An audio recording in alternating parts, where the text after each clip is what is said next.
Good morning, good morning, good morning. I am Sunshine Reigns with All Hustle, No Fear, and we are radio that you have to watch. That's right. We are radio that you need to tune into to watch all of the fun that is going down here at the Hits 92.3 station. So what I need you to do is follow me at All Hustle, No Fear on YouTube, or follow Hits 92.3 on Facebook, and tune in Monday through Friday from 7 to 10 a.m. for All Hustle, No Fear. We are After Dark Radio in the morning. Sign language niggas be talking whenever they signing on the line. Please don't chime in, watch it, I got timing on the mind. Line like call it line disease, nigga, you got diamonds on the mind. You never be going in like us driving that McDonald's on the line.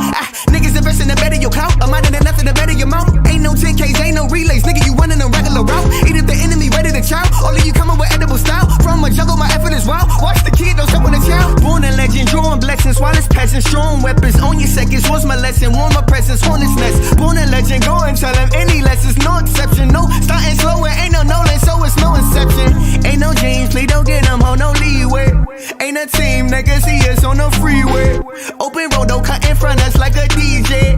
Hydroplaning in her DM like a speedway. Pedal to the floor, 100 miles per hour. I ain't getting tired, never throw in the towel. I'm just going hard while I'm passing lanes, passing lanes, passing lanes. Looking to the sky, see the paper planes. I know what they do, know we made for things, made for life, we made these dreams. All in the eyes, now I'm running for the prize. Yeah. Jetty, I'm ready, I'm kinda awkward but steady. Not awful often, I get it. Popping off on the Senate. Block a blick, blah. Life is awful augmented. When you running through the same game and everybody vision. People promise you profit, people promise they poppin'. People problems will pop up, plagiarizing the product, prophesizing the product. Pantomiming was popping, they little pumping, they purpose, they probably pumping the Perkins. Man, I've been all over, everybody slept like they head was all up on my shoulder. Everybody wept when they seen that boulder coming down the path to success. That's that road closure. I need dynamite. Oh my God, I might just die tonight. If I don't write tonight, then I don't fly. It's not alright. I got it lit that light. I gotta admit, I feel that fright like every night that I don't win. Feel that tightness all up on my chest. Goddamn, we just get it. We up next. Pedal to the floor, 100 miles per hour. I ain't getting tired, never throw in the towel. I'm just going hard while I'm passing lanes, passing lanes, passing lanes. Looking to the sky, see the paper planes. I know what they do, know we made for things, made for life, we made these dreams. All in the eyes, now I'm running for the prize, yeah. You'll never ever see my camp losing. Taking shots without thinking, I'm playing shooters. Run you over if you ain't rolling with the damn movement. I'm Superman of my time, Cam Newton, little throwback scrambler. I gotta touch bread every day, don't get donuts manager. Cat outflow, y'all amateurs. Get a rap game and clean sweep, I'm a dope ass janitor.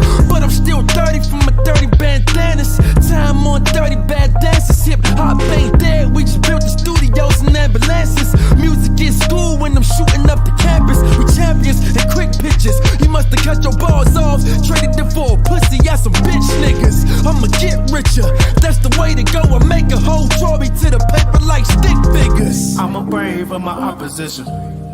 RB to my competition. My words are superior, you better listen. I'm a heavyweight, you're not even in my division. Let's get it. I'm the greatest like Ali, the top of the Billboard charts where you find me. But not just me, it's us team, we a family. Cause we the bestest in the body, music, anatomy. And we are anomalies compared to with what's out. Standing in position, no submission to chase clout. Cause I'm not built for that labor, don't possess that behavior. Let that hate marinate in your blood for the flavor. I hit the ground running, never fumble. Blocking off the haters like Mutombo. Got the killer instinct, DJ Combo. That crown we needed, now we need it pronto. Yeah. Pedal to the floor, 100 miles per hour. I ain't getting tired, never throw in the towel. I'm just going hard while I'm passing lanes, passing lanes, passing lanes. Looking to the sky, see the paper planes. I know what they do, know we made for things, made for life, we made these dreams. All in the eyes, now I'm running for the prize, yeah.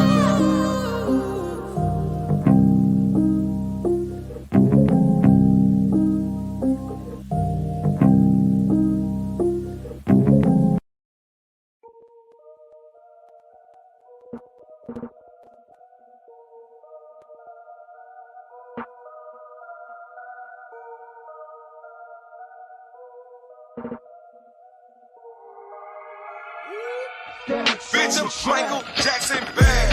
Moonwalking on the bricks, nigga. I'ma fill it with the stick, nigga. Glove on glitter, nigga. Bitch, I'm Michael Jackson bad. Moonwalking on the bricks, nigga. I'ma fill it with the stick, nigga. Glove on glitter, nigga. Bitch, I'm Michael Jackson bad. Moonwalking on the bricks, nigga. I'ma fill it with the stick, nigga. Glove on glitter, nigga. Bitch, I'm Michael Jackson bad. I'm an OG nigga. And I wish a nigga would run up or get done up, cause a nigga putting on for the hood. Tell the haters gotta get mine. Chop a smoke within the lunchtime. James Harden when it's clutch time. Mayweather when it's showtime. Here I come through the game with icy chain and swing. They call me Mr. J.L.A. Lane. Mr. Illy to the main man and spit flame. Pull up on the block in a Bruce Wayne. I keep two heaters like a Max Payne. I'm still a bad nigga, ain't shit changed. Mike Jack with the Mac, I make a Philippine.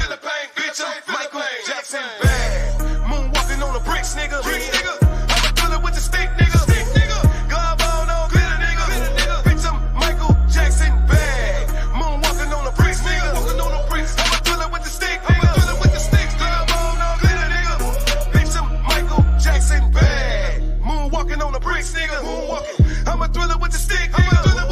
Glove on glitter, nigga.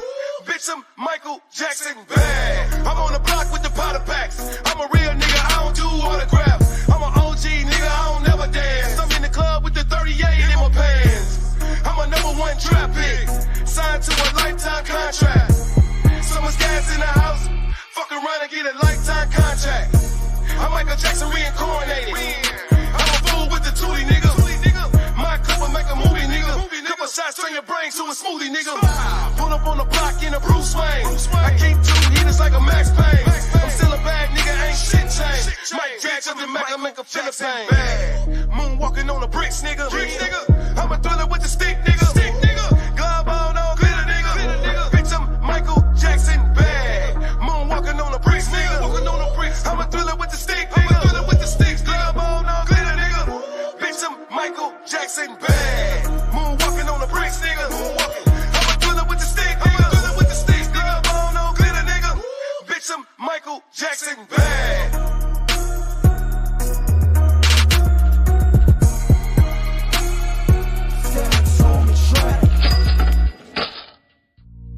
Pass me the sweets, little nigga.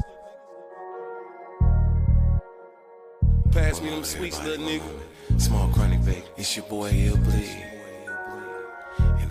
I just want to run my business and do ratchet shit with my friends. That's it.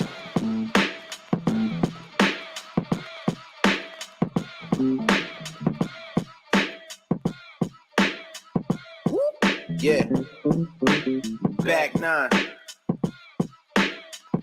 nine proper. Still got more surface to cover like Rick Sherman in deep thirds. The world's a large operation. I'm emerging, surging. What I predict is my light is something to paste in. Squeeze the riches from my lemonade. Billy sing the lullaby. Yeah, it's a holiday. The day above the soil wealth. Grow it, still we getting paid. Yeah, more life, more pain, more lives, more shade and grow. I escalate above the sky, a slider. Fire for gas, we pass the skies. I write my life, my greatest prize. But since age been a man, shit, I hate the rise. Some gotta change, some gotta change. Some gotta change, some way, somehow. Some way, somehow. Some gotta change, some gotta change. Some gotta change, some way, somehow. Yeah. Some way, somehow. Yeah, I ain't a killer, but don't test my Suburban. You drive some piston stores, Benny, I go for certain. I wonder if we born pure or mature as we living. Now wild out on my best days. I learned it from something I fell victim to the backseat cages. My wrist constricted, so scribble these journal pages. As a star, I see red and blue lights. Fireworks glow up the night. It changes when the strokes become your moment of patience. Your heart stops, and this life goes. Then to see our friends become your outposts. Jealousy and envy lurking outdoors. Lack of authenticity that going out shows. I'm still showing out. Smiles run the clock. All 12, ho. Middle finger up. Fuck 12, ho. At 12, rockin' shell toes. Fire around my gift shit. I'm Elmo. I never take a loss. That's an elbow. I fight back. My lessons more than well known. Lessons on lessons. older man, I'm gifted. Series of unfortunate moments. I wrote a snicket, a record twisted. This for those who listen, don't ever miss it. This pinching me so much to me, this shit forever Christmas. Some gotta change. Some gotta change some way, somehow. Some way, somehow. Some gotta change. Some gotta change some way, somehow. Some way, somehow.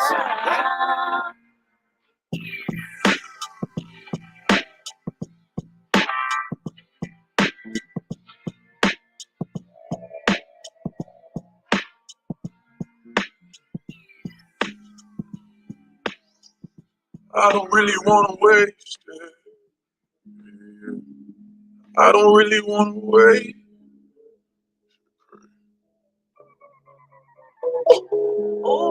I don't really wanna waste it. Yeah, yeah. Look at this life we've been chasing. Yeah, yeah, yeah, yeah, yeah. The fact I'm alive is amazing. Yeah, yeah. I pray to God that I don't waste it. Yeah, yeah, yeah, yeah, yeah. But I don't really wanna waste it. Look at the life we've been chasing. Yeah, yeah, yeah, yeah, yeah. The fact I'm alive is amazing. I pray to God that I don't waste it. Yeah, yeah, yeah, yeah, yeah. The life that I live so amazing. God had blessed me with such greatness. So my dreams I'ma keep chasing. Keep God first and I'ma have patience. And watch how it fall together. I pray that I ball forever. R.I.P. I lost my dog forever. Can't pick up the phone and call them never. You supposed to be right here to ball together. Fuck up the check at the mall together. They run a check up and we stun on them niggas. But it ain't the same without you on them pictures. I miss you, my nigga. But I know you're still with me. I don't really wanna waste it. Yeah, yeah. Look at this life we've been chasing. Yeah, yeah, yeah, yeah, yeah. The fact I'm alive is amazing. Yeah, yeah. I pray to God that I don't waste it. Yeah, yeah, yeah, yeah, yeah. But I don't really wanna waste it. Look at the life we've been chasing. Yeah, yeah, yeah, yeah, yeah. The fact I'm alive is amazing. I pray to God that I don't waste it. Yeah, yeah, yeah, yeah, yeah. I ain't never plan on wasting. All the bullshit kept me praying. Know you better when you changing. Hope my daddy see me make it. Cause I ain't never plan on wasting. Out here living pay to paycheck. I've been waiting on my break, yeah. Getting steak with my eggs, yeah. I'ma live it till it's over. Fuck it up and never fold up. Tell my niggas never give in. Pay for music, then I pay rent. And I don't wanna waste it. Mama told me that I couldn't come back if I leave. Thankful God gave me the keys. Without my niggas, don't know where I would be. Wasting this talent with nobody. If I don't make it, nigga, that's my problem. Gotta make it on my timing. Knowing that God got me. And I don't really wanna waste it. Yeah, yeah. Look at this life we've been chasing. Yeah, yeah, yeah, yeah, yeah. The fact I'm alive is amazing. Yeah, yeah. I pray to God that I don't waste it. Yeah, yeah, yeah, yeah, yeah. But I don't really wanna waste it. Look at the life we've been chasing. Yeah, yeah, yeah, yeah, yeah. The fact I'm alive is amazing. Oh, I pray to God that I don't waste it. Yeah, yeah, yeah, yeah, yeah. I'ma say walk like you made a goal. You one step away, feel it in your soul. She said get the fuck up when they knock you down. It's about what you do when they not around. Your father ain't died so you couldn't live. It's your job to go do what he could've did. Should I walk like the new me? Trying to stack up that loose leaf just to flip it like Bruce Lee. Should my son need me more than broke? When I'm lost in the flow, it keep me afloat. It's been months since my son looked me in the face. When you can't find a way, then you make a way. I don't wanna waste it. I don't wanna wait. I just want to run my business and do ratchet shit with my friends, and that's it. That's it. That's it. You are now tuned in to All Hustle and No Fear with your girl, the Hood Unicorn. Come on, let's go. Back against the wall, last name against the rope. Middle finger stretched if you thinking it's a joke. Tell my friends I'm about to blow, about to blow, about to blow, about to blow, about to blow, about to blow, about to blow. I'll be Nelly. Nelly. Yeah, no, that's not gonna work out for me because I don't even remember that song. Good morning, good morning, good morning. How you doing? How you been? We've got exactly 6 days till Christmas, my friend. I'm your girl, Sunshine Reigns, a.k.a. Griselda Blanca, a.k.a. Uni the Motivator, a.k.a. the Party Starter. But you tune in each and every morning because I am your hood unicorn. Bah humbug, bitches. That's what we on? Man. We by humbugging? By humbugging. By humbugging. Like, I'm so glad Christmas about to be over. Man, who you telling? Who are you telling? It's time to be over. Like, what the heck? The only good thing about Christmas, throwing all that shit away. I mean, the cleanup be real. The cleanup nice and clean after Christmas. So we usually have a oh wait, before I do all this, guess who I'm talking to?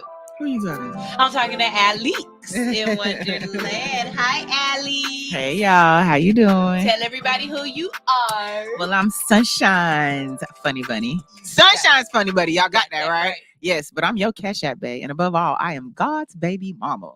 Yes. Now you know.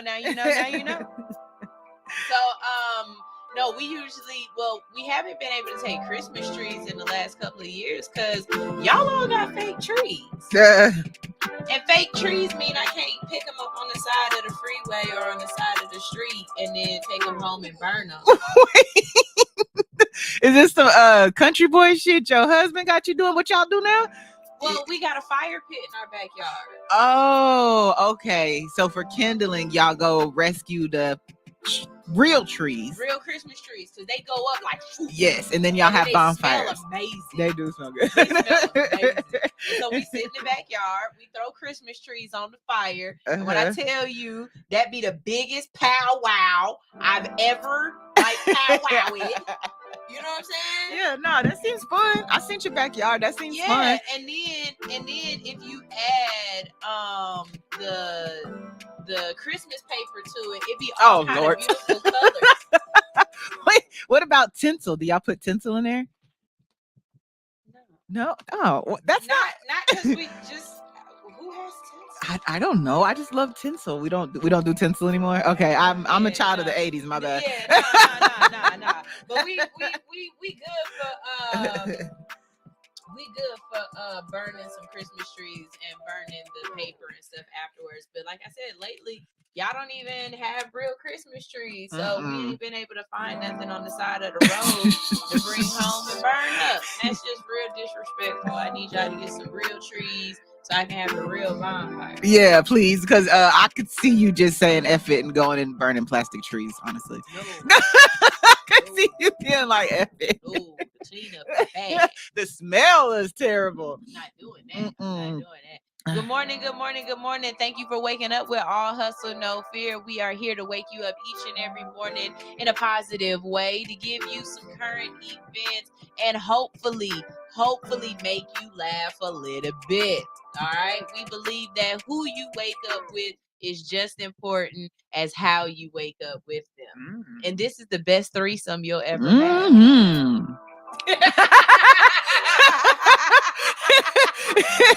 Just add you. A little instant threesome. You know what I'm saying? Hey, we like the hot cocoa and the marshmallows, and all you got to add is the water. And if your girl is laying next to you, well, now it's a foursome. Ooh, or you can leave and we'll just be the cameraman. Just let us all lay there. Hey, girlfriend. Hey, girl, how you doing? Man, ain't nothing wrong with a good Christmas tree on fire, Chris. That's the best thing ever. You know, Chris is Imaginations. Yes, I know Chris Tyler Management. Okay. I be in his DMs. Oh, you do? Hey. He said today is his birthday. Y'all his cash app is Chris Taylor Management. I know that's right. So look, we haven't had to do one in a long time, but y'all already know it's Chris's and Jesus's birthday. Chris. if you got a birthday, one thing that All Hustle No Fear does is we sing the birthday song. Okay, so this is straight for you. Ready? Here we go. Happy birthday, Feliz Navidad.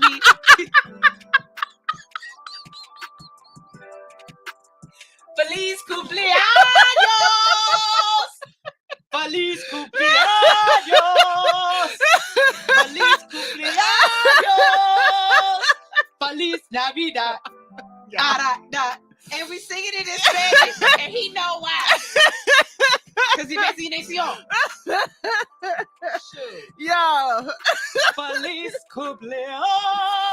I'm supposed to be a backup singer, but when I don't know which direction she going, I can't really do much. Feliz Navidad. All I know is he understood. We understood. Happy birthday, Chris. Happy birthday, Chris. Wait, is you a Capricorn or a Sagittarius? He's a Capricorn. I remember that. Yes. I don't know. Yeah. This whole time of year, none of them count. Yeah, you birthdays count. Birthdays don't count again until my son's birthday, January 24th. Hey, man. Kids and birthdays are so weird. Man. Because it's like you can't do everything you want to do because they too young. But the stuff that they want to do, you too old. Right? To enjoy. It's definitely a task. Is we ready yet? Like, let's go. Like, kids don't want to go bowling. But as an adult, you like, come on, let's go bowling for your birthday. Let's do something I want to do too, goddamn. But my son wants to go, he wants to airsoft, but after talking to Hell Yeah Airsoft, he was like, he's still too young. They're not going to let him do it yet. And with his sister and friends and stuff, they're probably not going to let him do it. So I think I'm going to find a paintball facility and do it. Yeah. I know a couple, we had fun. They were laser. It's laser, but you still get shot. It was really fun. I'll give you the information. Yeah. Okay, bet. Yeah. Because the idea of being able to shoot my son on his birthday is just everything for me. Yeah. This is hard down, like how Hell Yeah gets like in gear and all. It's all that, but it's lasers. And you wear a pack and you get shot. Yeah. Something. I want to do something with him, and I definitely would like for your son. You know what I'm saying? Oh yeah, King of here. I need some little boys for my son to play with. It sounds so nasty. Yeah, that's a good age birthday though for his age. Because my daddy used to make me have adult birthday parties, like 7, getting picked up in like limos and going to the Westin. Like he spoiled me. So then when my mama tried to take me to Chuck E. Cheese the next year, I'm like, ew. What is this? First of all, you will never get me to go to anybody's Chuck E. Cheese ever. And I'm gonna tell you why. Because when Georgie was still holdable, like he can't even walk, we went to somebody's Chuck E. Cheese birthday party just to, show love and support. Everybody in my house was having it come out the front and the back. Yeah. And we didn't even touch nothing. Yeah. I said, oh, that's the definite reason going for it. My daughter has never been to a Chuck E. Cheese. It's a cesspool. Ever. Yeah. Yeah. And then while we was in there, that damn rat was coming up behind me trying to play and stuff. I said, you better play with somebody your own age. I mean, the concept of it is weird, right? The fact that you got a rat, for kids, is so bad. And he's made of fur, so every kid who touches him, the germs just like cling. Just stick. Yeah.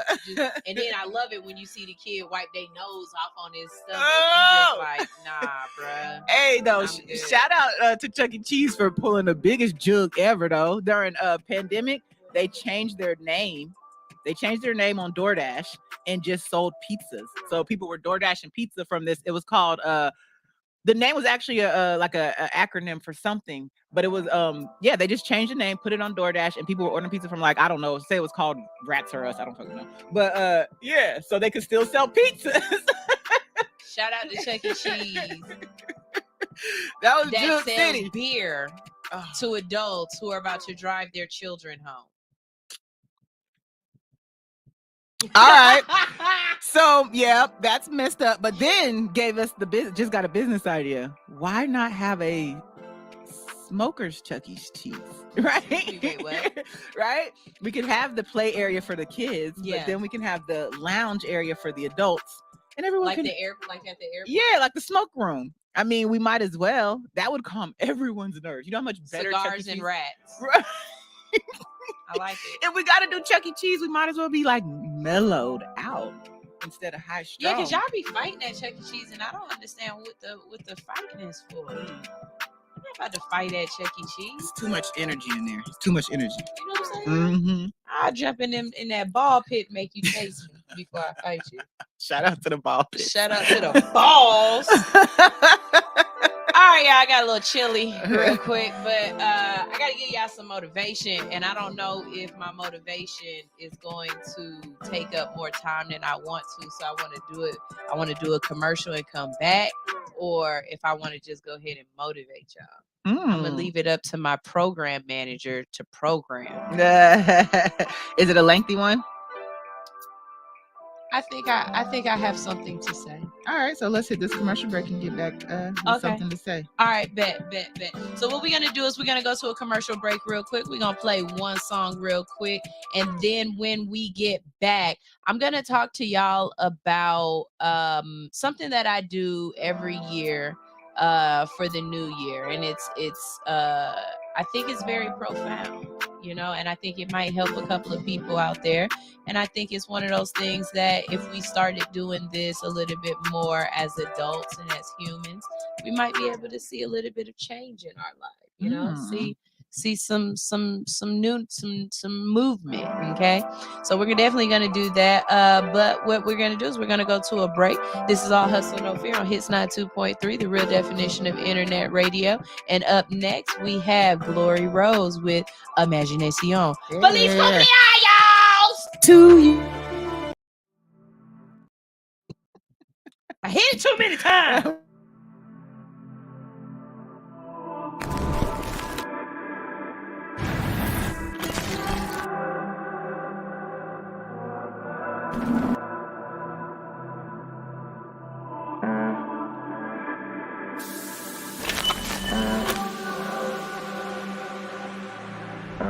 El celular suena, ella lo ignora. Con la amiga, pero ella anda sola. Soy tímido, pero yo le dije hola. De inmediato me juega como bandola. Bandolera inocente con pistola. Cara de mala pa' que nadie venga y joda. En mi mente ella está bailando lento. Encima mí, pero solo mis pensamientos. Producto de mi imaginación. Producto de mi imaginación. Producto de mi imaginación. Now baby girl, you know this is your song. Yeah. Little liquor courage got me thinking I'ma flourish, so I feel I'm sliding. She's drop dead and I'm dying. I swear to God I'm really trying. I feel I'm getting nervous and I see it getting further, so it's now or never, I'ma dive in. We locked eyes, God is watching. He got my back, he said I got him. So listen here, baby, I ain't tryna go crazy. I just want a conversation that'll turn the penetration round. One, not disappoint, round two, I'll make a statement. You're just really fucking gorgeous and your eyes is in amazement. Después de eso me ignora. Mira para atrás y me pregunta a qué hora. Ahora, ahorita. Depende del país que tú visitas. Producto de mi imaginación. Producto de mi imaginación. Producto de mi imaginación. Now baby girl, you know this is your song. Yeah. La tengo suelta y me dice que me adora. Y me quiere explorar como Dora. Se pone ready, la chamaca no demora. Di que santa, mentirosa, bien hermosa. En una vista como Puerto Rico tan maravillosa. Bien humilde, su nivel es otra cosa. Se mueve como diosa, yeah.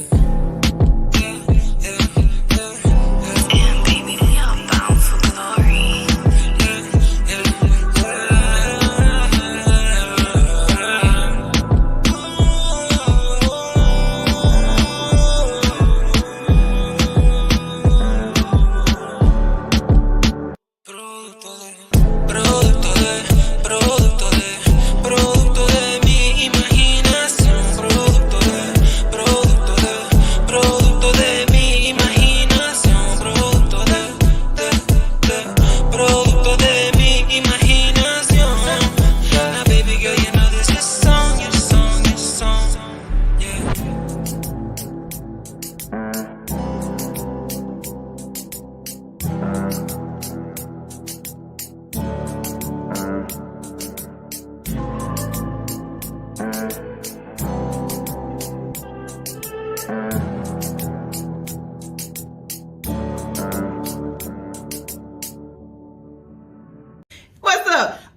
truckers out there, I need y'all to be tuned in to All Hustle, No Fear each and every morning. We will be in your ear, keeping you awake, making sure you don't roll over that slow ass car in front of you, or you get to your destination safely, okay? Make sure you tune in, leave them lot lizards alone, and listen to All Hustle, No Fear each and every morning for 7 to 10 a.m., waking you up in the best way. All you got to do is download Hits 92.3 ATL's app in the iTunes store or the Android, Google Play, whatever. You know what I'm talking about. Download it and listen. All of y'all CBD 492 Burger 495. Breaker 49. We've got a hot body on the radio right now, sounding real good, giving us orgasms. Let us go ahead and tune in right now to Hits 92.3, the real definition of internet radio. Over and out.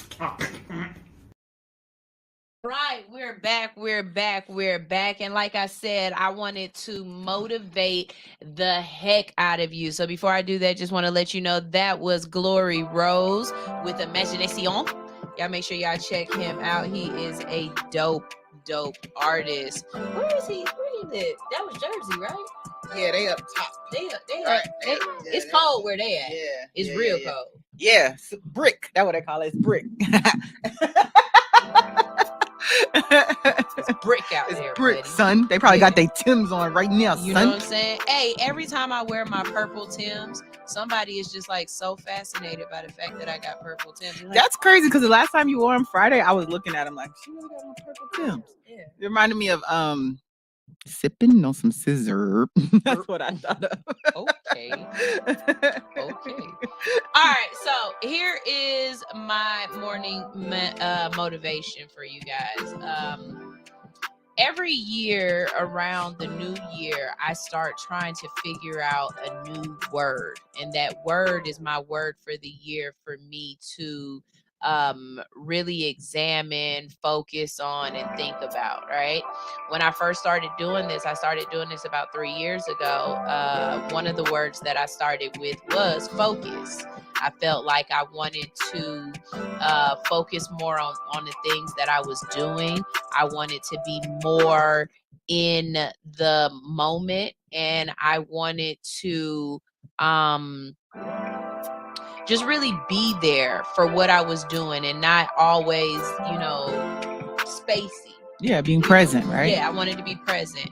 And that focus did a lot for me in different aspects of my life. Focusing on that word throughout the year, bringing it up in my meditation, making sure that as I went through whatever I was going through, I just paid attention to that, right? Mm-hmm. The next year, or last year, I should say, my word was consistency. Okay, now one thing that if you don't know anything about Sunshine is very consistent. Even when I don't want to be, I'm still consistent. I'm still working on that word because I think my brain focused on it a lot more in my professional life than it did in my in my personal life. But I definitely want to work on consistency going forward,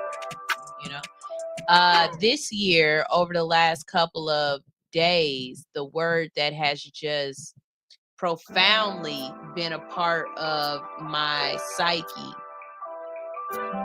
has been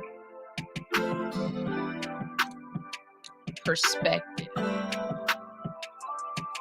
I think the reason why the word perspective has been such a big part of my psyche in the last couple of days is because I really realize that as we get older and as we change, as we mature, as we have different experiences, as we meet new people, as we want differently, right? Our perspective changes about those things. They say hindsight is 20/20, but really what hindsight is perspective. The person that I was at 32, or let's just say at 30, because I'm 40 now. So let's say 10 years ago, the person that I was at 30 and the person that I am today could go through the same exact experiences, but because of perspective, I would respond differently. Things that are going on in my life, how I go about thinking about them, what I want to gain from them, the knowledge or the lessons, is about the perspective of where I am right now. Not only that, but interacting with other people, allowing them grace to go through the world through their eyes, or through their accomplishments, or through their experiences, especially someone like my children, is about perspective. So throughout this next 2023 year, as I go through things, as I have to endure the life lessons, as I make it through my journey, I understand that my perspective of what is happening, of what I want to learn, and of who I am is not only changing, but has to be something that I pay complete attention to. Some of the things that have made me mad over the past year might not make me mad so much more, because over the past year, I've had a chance to really dive into it, think about it, just gain insight. And because of that, my perspective has changed, and I'll encounter certain things differently.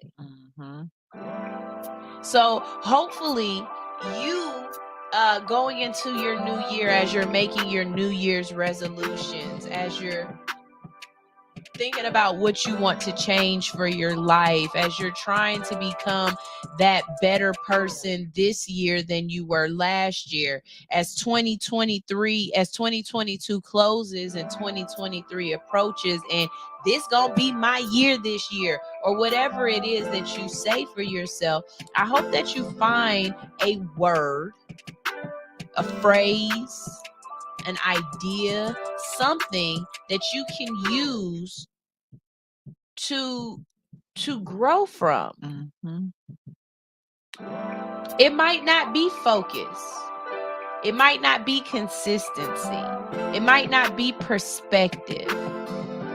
But it's something in your life for you that only you understand, that you have to allow your brain and allow yourself to conceptualize this concept and make it something that you walk in. We're not born knowing. And the man that knows it all knows nothing. Every day, every journey, every step that you take is a lesson. What are you taking from that lesson? What are you trying to learn? And as you're trying to learn it, how are you emoting that lesson? See, some of y'all learn some stuff, but you don't act on it. You learned a great deal. But when it was actually time for action to show what you've learned, when it's time for the test and not the trial, you fail over and over and over again. And the reason why you fail is because you refuse to actually use the lesson that you learned. I realized the other day that I haven't put my hands on my children. Now, in perspective of my life, I think I'm doing very good with raising my children without being physically violent towards them. There were times in my upbringing where physical violence was used to keep me in order. I don't necessarily feel as though that's always something that has to be done, and that you should be able to talk to children, or they should have enough fear within you that they know that if I get up, it's going to be a problem. In my household, whether y'all think so or not, I have the ability to send my children to bed as discipline. Go to bed. Go to bed. Now, I don't want to hear nothing else from y'all. I don't want to see. If I have to come in there, that's when the problem begins. But if I really want to have some perspective about this, even though I discuss things with my children, I try to teach them things, I still use the threat of violence to keep them in control. I don't necessarily want my kids to feel threatened all the time either. So I got to work on that next. Yeah. The perspective of understanding that our parents messed us up and we will mess up our children. And there's a reason behind that. I truly, truly believe that that is one of those things that God just made necessary to continue to raise children. The same way kids got big ass heads and big ass eyes, and no matter what, they look cute, was a design so that you wouldn't just Heisman that damn thing and run off when the lions came. No, this cute little thing, you gotta pick it up. Look at it. So cute. I feel you. I feel you. But at the same time, if we believe that our parents did so good by us that we want to mimic and do everything exactly the way they did it, well, then life would never progress. See, we have to have this feeling of our parents did something wrong, or we hated how our parents treated us, or something that we want to fix so that for the next generation, we try to be just a little bit better. So I'm okay, or I've gained the perspective to know I'm going to fuck my kids up. Yeah. Yeah. There's no such thing as perfect parenting. Rites of passage. One day my kids will sit on the couch and complain about something that I have done to them. But in my mind, it was me trying to be a better parent than the last generation. And for them, they will try to be a better parent than this generation. Just think how much better the next generation is going to be after we've gone through all this gentle parenting, or we found some kind of soft medium between gentle parenting and the corporal punishment that we receive. You said something to me that made a lot of sense, where it was like our parents came from a completely analog system. Our children are in a completely digital system, but we are the only generation that was analog and digital. So what will our grandchildren be?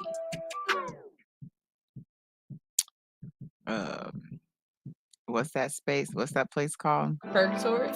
I was gonna say metaverse. Whatever's in the metaverse. They're holographic. I don't know. But that's exactly my point. We can't raise a holographic metaverse child. Oh, absolutely not. Because it makes absolutely no sense to us. But our children who have been all digital will be able to raise that child. Whereas we're constantly yelling at our kids to get off the video games, live in real life. Our children will be able to tell their kids, no, that's where life is now. Yeah. They get it. Oh yeah, perspective. And like what you just said, so my son had a really, really hard time learning how to read. He was in special classes, everything, and his father just wanted, you sit in front of this book and you learn how to read. Something clicked to me, and I watched him play video games, and he was interacting, and I realized it clicked to him. So I started doing his lessons on YouTube instead of in front of a book like we learned. Lessons on YouTube. He's texting through the game and stuff like that, and the game really helped him learn how to read. He's fine now, but it was like the trying to merge those two worlds. If I wouldn't have picked it up, or if it would have took longer for us to pick it up, he might still not be able to read. But his world is different than our world, so definitely perspective played a role in that. Absolutely. If you had to think of a word for you to focus on, something that you feel as though would enhance your life at the end of 365 days, what word do you think it would be for you? Whatever word means, like the opposite of I get real complacent or comfortable until I'm not. So whatever that is, staying on my toes, I don't know what it is, but I'll get real comfortable, and there's no transition, there's no ease into it. It's like I'm real comfortable and then I'm not, and then it looks like, not that I'm panicking, but that everything has to go now, when I could easily just not be comfortable. Like, don't get comfortable, enjoy.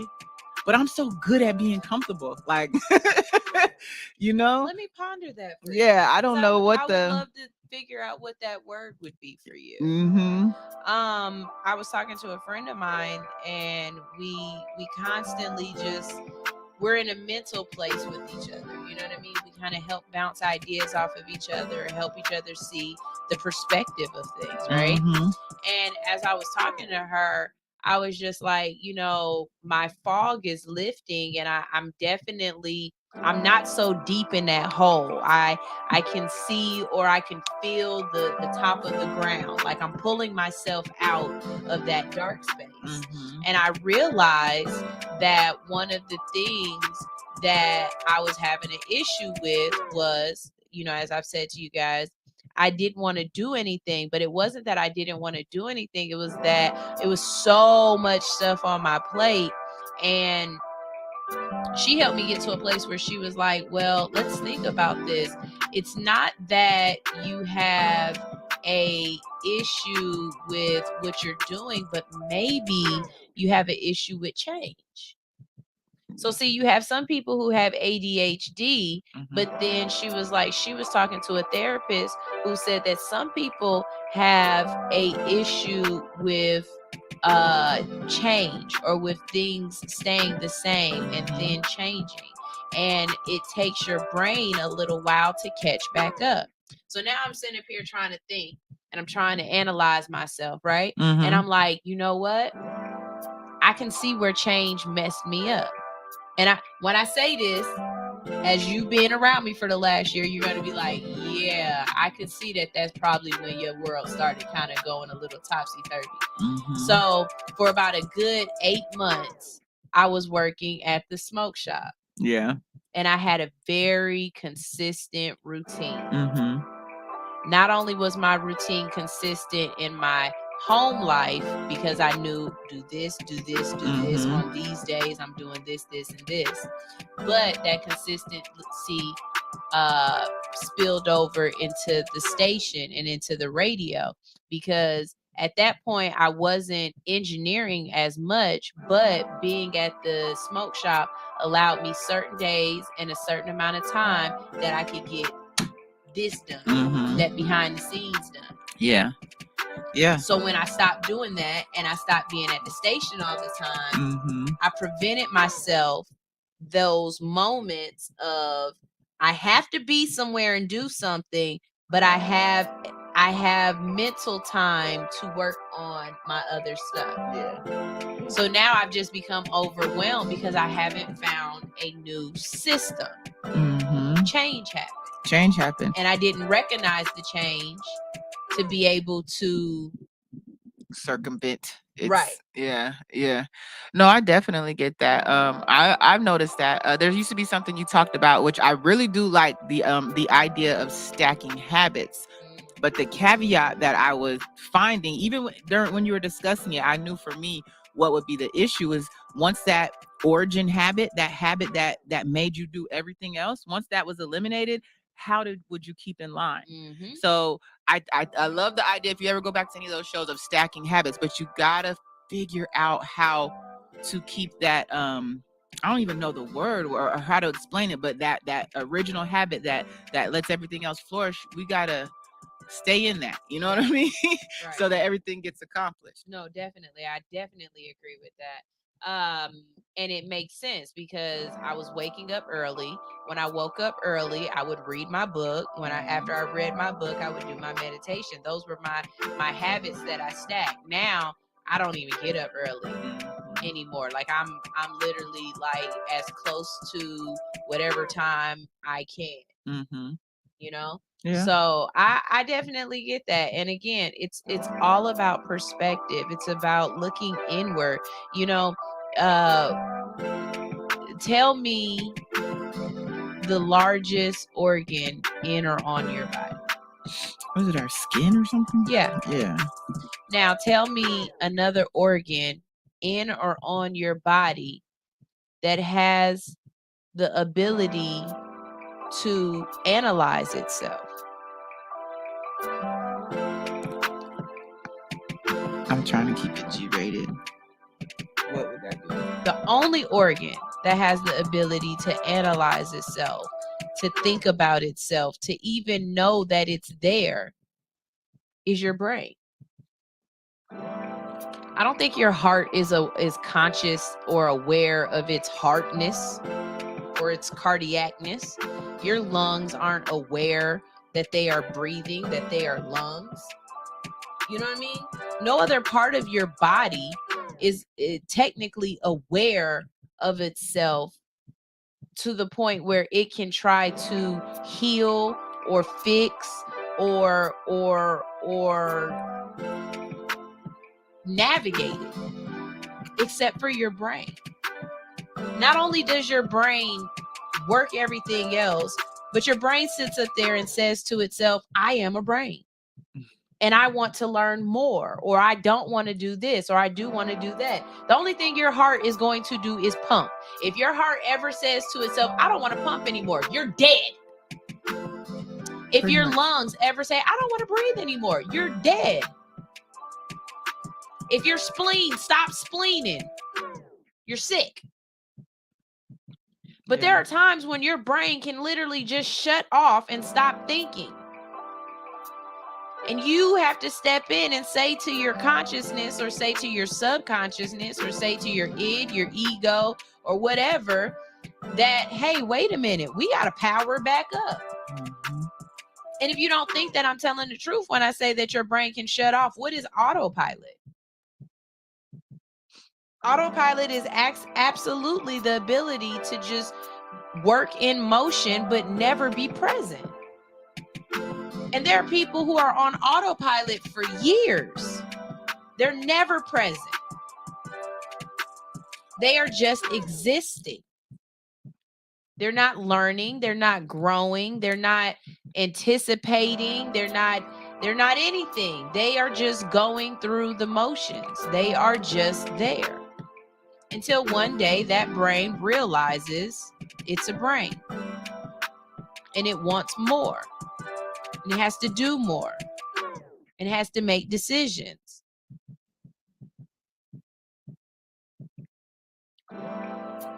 That's it. That's all I got. That's how you end it. That's it. That's all you got. No, I mean everything you said is absolutely true. Y'all get some perspective. Get some perspective. It really is you said it's a saving grace. It really is. It'll change things. It'll help life be easier. I always tell my kids, I said, when we go through it or whatever, I'll apologize if I act a certain way. And I always say, I've never been a parent before. You are my first 12-year-old. You are my first 13. You know what I'm saying? So give me the grace too. You've never been a 12-year-old before. So I understand it's a learning lesson for all of us. And I really fuck with perspective. It saved me from beating a bitch's ass. You know what I'm saying? It saved me from treating people a certain way because I have to understand what they come from or what they're seeing. You know, it might not be what I'm seeing. So I like that word, perspective. What's y'all's word? Yeah. Let us know what y'all's word is. Yeah, and I'd love to know what y'all's word is. Like, what are you going through, or what do you need to do? You know, and words like maybe my word is push. Push. Because push. You have to push through. I gotta push through. I get comfortable. If I like something, I'm comfortable, but that makes me stagnant sometimes. What is the opposite of comfort? Discomfort. That's not unease. That's not giving me what I want for you, though. That's not giving me what I want for you. It's got to be something that you can just that allows your brain to realize that you have to get back in motion. So what I'm hearing right now, what my mind is saying to my mind, right? Because it's aware of itself and it's having its own conversation as I'm talking to you. But we don't try to change until we are fed up, until we are uncomfortable. You know what I mean? We don't try to make a change. We don't try to do anything differently. We don't look for solutions until we have reached a place of exhaustion. Yeah. So if you are not exhausted, if you're not tired, then you're comfortable. And you need to work on that. Yeah. And so here's what with me, I can be exhausted, tired, working hard and still be comfortable. So like All Hustle No Fear, I love it. I love All Hustle No Fear. It is everything that I want to do in my career. I work hard. This is not my only job. You know what I'm saying? I push, I do all of that, but it's still if there's a comfort to it. You know, I come in here off of like 0 hours of sleep and still have fun. You know what I mean? So it's like there's still a comfort to it. Can I be here in 30 years? I don't know. You know what I'm saying? It's like I have to figure that part out. So it's like I don't know. It's a weird little thing. And I know for me, just growing up in general, I didn't like change. I'm like you. I don't like change. Once I'm in that zone, that's what it is. And so I have to learn over time, you know, to be uncomfortable is okay. Growing up, unfortunately, I never had to be uncomfortable. My mom, my dad, everyone around me made sure I never had to deal with being uncomfortable. But I think that's the goal of a parent. It is, but it can handicap you because as an adult, the first time I got uncomfortable, no, that doesn't fucking work for me. I'm uncomfortable. But to be uncomfortable means you're going to change. It means you're going to push yourself. It means you're going to do more and or less than you're doing. You know what I mean? So I think that for me. So how would we train kids in that way? Do you put them in uncomfortable positions? Yes, you do. You allow them to be uncomfortable because you're teaching them. I allow my kids to be uncomfortable. Do I make them starve? No. But you know what I'm saying? I make them do things that they might not want to do. I make them do things in ways they might not want to do them. They have to learn how to be uncomfortable and they have to learn how to get out of it. Not sulk in it, not sit in it. Because I've sat in being uncomfortable for the sake of not changing. Because I didn't like change. You know what I mean? So it's kind of... Woo! That's a word. But there's behind also... the scenes. That's a word. There's something... So you said your words were focus. Consistent. Consistency. Right? Those two things will allow you to stay in the same place. Not that they're bad, but if you're hyper focused, you're hyper consistent, you could very well stay exactly. Snotty, this is the first thing my phone opened up to. That's comfortable. Goddamn snotty. But you got to be careful that you don't stay in, you know what I'm saying? You have to be careful of how you do these things because, you could very well just stay exactly where you are. And I'm a hyper focused person. If I focus on something, I'm getting it. Ask any one of these niggas. If I want it, I'm getting it. So, but that can make me stay right here. You know what I mean? And it can put your blinders on and you can't see the forest for the trees. Exactly. I can see that. Yes. I can see how that happens. I can see how that happens. I think what the perspective of it for me would be is when I am in that space of comfort or things being the same way over and over again, and I'm used to that, being the one to shake it up for myself. Mm-hmm. You know what I mean? Yeah. Because living in it is just continuing the same process over again. Mm-hmm. You have to say to yourself, okay, like think about it, y'all. Every 6 months or so, your life is changing. I go even less, every 3 months if you really fine tune. Well, I think if you have kids, and the reason why I say every 6 months is because, okay, they in school for about 6 to 8 months, right? And then they out. So now you got a new routine you got to go through, right? Mm-hmm. Now when they going into their new school year or they starting something different, okay, now you got a new routine that you got to begin, right? Mm-hmm. So as a parent, every I'll give you 3, every 3 to 6 months or so, our routine is changing up. But if it takes you 3 months to get into the new routine, you're always about 6 months behind. Mm-hmm. Because the moment you started getting used to your new routine, a new one is coming up. Yeah. You know what I mean? No, even with the seasons changing. Yeah. As a homeowner, the things that you do in the winter months compared to the things that you do in the summer months are completely different. Absolutely. And so now your routine has to change. In the winter, you might not never have to go out in that front yard and mow the lawn. But in the summertime now, this is something new you've had to add to your routine that you ain't had to do the last 6 months. Now you got to find a way to get your ass out there and mow this lawn every doggone other week or every week. Yeah. Depending on your homeowners association. But that's what we were speaking about, I think a few weeks ago. The seasons are going to come. That's fact. Seasons come. So instead of catching up to them, why not prepare for them, right? Well, if you're like us and you don't like change, you're not going to prepare for change because you're not anticipating if you're preparing, it's gonna stay like this for the next 4 years. I know it is. No, the hell it ain't. But so we know. So let's just give into the fact that things change. The seasons change. Summer, winter, spring, fall. That change it, but not just for weather, but for your life. Things change. So this motivational speaker that Salt and Pepper Man sent me, I can't remember his name. But that's what he's speaking on. He's like, let's prepare for it instead of trying to retrofit it or trying to keep up with it or being just so flabbergasted that it actually happened. We know this. At that time, it was in the 80s. It was like 6,000 seasons had occurred or some crazy statistic. So let's just prepare for it. And it'll make life a whole lot easier.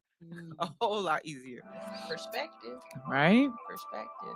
So that was something I really wanted to. Hey, HT0, how you doing? What's up, Biggs? How y'all doing? That was something that I really just wanted to sit and talk to you guys about. Anisha Wolf said you can't become complacent.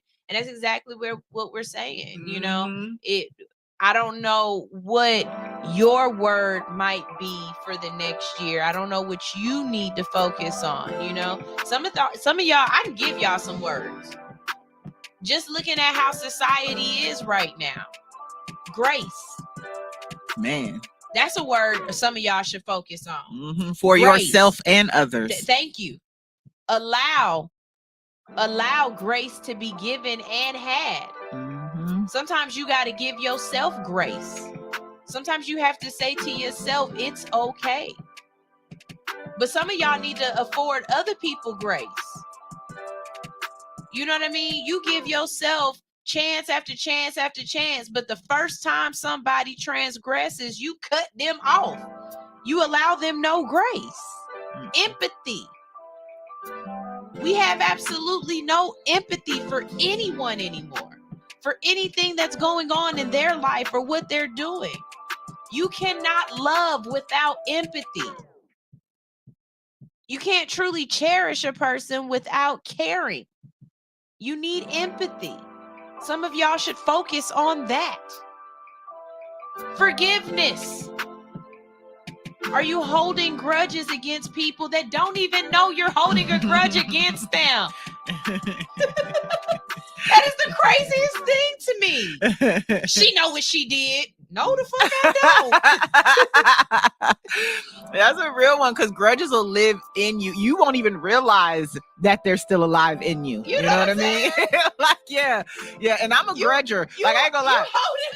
If I don't fuck with you, I don't fuck with you. Not never. This person done moved on with their life, and they don't even know that your shoulders are so tits and tight because of them. That's real. I had to learn that the hard way, because I'm so, like, to me, I aligned it with loyalty. Somehow holding the grudge was me being loyal to whatever I thought was right. You know what I mean? Like, it was totally a convoluted idea. This is me being young, but I had to realize, man, that motherfucker don't even know I'm mad. Know you mad. And if you know how I am, when I get mad, I don't stop. So I'm over here, and this motherfucker's over there, blowing bubbles. So I'm like, well, that's not fair. So I had to learn, and what I do is I release. I don't hold grudges no more. I just release your ass. I'm not thinking about it. It's nothing. I've released you. So there's no grudge to hold. I think that's a good word for a lot of people out there, because that's why you got motherfuckers shooting and doing all this crazy stuff, because you got all this built up animosity towards a motherfucker who don't even know you're angry. So yes, grudge. Get rid of that. I don't like it. Some of y'all should focus on the word anger. Not every word is going to be positive. Some words are negative, but they are negative so that you can turn them into a positive. If you are holding on to anger, if you are mad, like, okay, y'all know that they coming out with a number 2 to the emotion movie. Oh, the little one we were talking about the other day. Blue. I think her name was Blue. Yeah. But the little red guy who's just always just fire red hot. Some of y'all walking around like that. Fire hot. Like, it don't take nothing to light your goddamn fight. All it takes. Woo-hoo-hoo. And people see that. People know that about you. But you so hot. And you always on hot. Maybe you need to focus on your anger and what allows you to be angry. How you can tune that anger. There's no reason why you should be running hot every day, all day. There is no reason why every single situation that you encounter is a fuck around and find out. You know what I'm saying? That is absolutely true. Look. Okay, at 18, he stepped on your shoes and you ready to fight him. Okay, but at 32, you should not still have that same anger about somebody stepping on your shoes. But I think people might be like, man, no one is like that. No, people are like that. They will hold on to things forever. You can't, like she said, you can't be that 32-year-old mad at that what an 18-year-old did. And that's real life, because you're gonna take it out on your friends, your family, your dog. Energy doesn't die. It comes out somewhere, right? It comes out somewhere. Yeah. I gotta get. And not only does it come out somewhere, it changes into something else. Yeah. Y'all holding a lot of pain too. For what? For something that somebody don't know they did? For something that your mama did when you was 4 and she dead now. Yeah. You mad and holding grudges and holding other people accountable for some shit that they did not do to you. You can't fix, and the person who did transgress against you ain't even around or in your life anymore. Right. But you still hot. Big hot. Big hot. And I challenge y'all, don't let death be what ends grudges, because that's what happens. That's what happens a lot. Can't fix it. You can't. And once they die, it wasn't even worth the argument. Yeah, but do they know that? No, they did. Like, don't let death be the reason you let things go. Do it before that happens. And stop trying to feeling uncomfortable is something that you want to run from. You learn when you're uncomfortable. You do. You learn who you are. That uncomfortable place does things to you to make you a better person. You don't learn when you're happy and in a great place. You learn when you force yourself to have to deal with things to wade through, right, that you ain't trying to deal with. You can't have a trial. I mean, you can't have a testimony without a trial, without a test. Yeah. And some of y'all are unwilling. You want to be happy all the time, but you walking around mad. Yeah. I don't understand that. Mm-hmm. You got to deal with some of this shit, y'all. You definitely have to deal with it. You got to be an adult about some of this shit. And the only adult that can fix it is you. Your spouse cannot fix your problems. Not no spouse, not your mama, not even the therapist you talk to. Like nobody, not having a baby, not buying a dog. None of that fixes it. It's all on you. You got to do the work. Yeah. You have to do the work. You have to dig. Whatever it is. Okay, I'm going to use you because you on here. So I'm going to use you.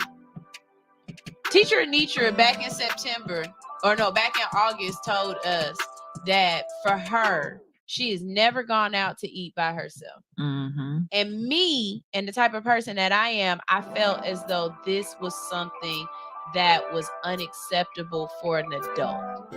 And the reason why I felt like that was because I felt like every adult should have a chance or should know how to be alone with themselves. Mm-hmm. You can't be a great companion if you don't know how to be a companion to the one person you can't get rid of.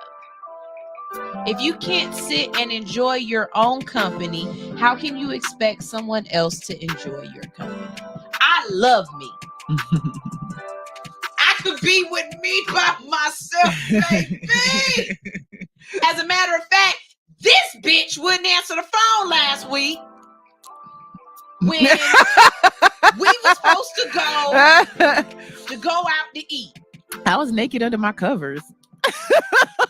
Now, if I was the type of person to be like, well, Alex don't want to go, I'm not going to go, I wouldn't have went. Mm-hmm. But look, without telling y'all my business, somebody blessed me with lunch money. And I just didn't eat lunch that day because my stomach. So I took that lunch money and I went and got me some din-din by myself. Yeah. I went to my favorite restaurant. Mm-hmm. Well, it's my favorite right now. I went to Thai and sushi. I sat down at the bar. It just so happened that Porny McPorn was there. Yeah. He texted me. He did? Yeah. Yeah. He was like, where the fuck are you? Sunshine is here. I said, enjoy. But I sat down, I turned on my little phone, I turned on my captions, and I sat there and I waited, and he even said that, he said, are you watching that in the bar? Yes, I am. I like this show. It's interesting. Mm-hmm. He's like, but you're in the bar. Why are you watching a show? I said, it would be no different than if I had a book or if I was looking at this big ass TV right here. Yeah. I don't want to watch football, but I'm interested in this, and I can be in my own space. Mm-hmm. But I also spoke to the people at the bar, had a couple of conversations, but I enjoy my own company. Yeah. Just like for Christmas, I'm going to enjoy my own company at Giju. One of these days, I don't know when I'm going to go. I don't know if I'm going to facilitate it or if somebody else is going to be awesome and facilitate it for me. But I'm going to spend about 6 hours at Giju by my damn self. Mm-hmm. Why? Because that's how I recharge. It's something about sitting in that doggone water that may turn me into the nicest piece of meat. Tenderized. I'd be so a little tenderoni. I'd be so tender. I will say this though, do not get addicted to being by yourself, especially if you have kids. Because I will say, I think I did that around 2017. I was addicted to being Sometimes alone. It can be too. Yeah. So yeah, just that warning. Just remember, everything can be done to the extreme, good or bad. So keep it in mind.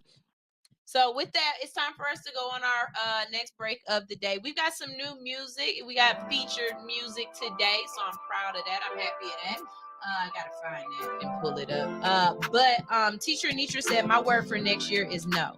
I say yes way too much and end up compromising myself. Okay, Teacher Anitra, what I want from you though is before you say no, I want you to pause. See, I think us as people, we respond immediately, whether it's responding with a yes or responding with a no, right? As soon as somebody asks us something, we immediately feel like we have to answer them. We got to give them an answer. You don't have to give them an answer right then and there. Okay? What I want you to do is I want you to work on, instead of just saying yes or saying no, I want you to say, let me get back to you with that. I'll have an answer for you shortly. And in that way, you can really decide how you feel about it. Because sometimes no is just as bad as always saying yes. You can know yourself out of a really good situation. So instead of just running to no, I'm not saying don't say no. And also understand that when you say no, you don't have to give anybody an explanation afterwards. Right. No is a full sentence. Is a full sentence with a freaking period. Yeah. Okay? And no is very weird. When you give a no, it is a full sentence. When somebody else gives you a no, it is a comma. With a question mark.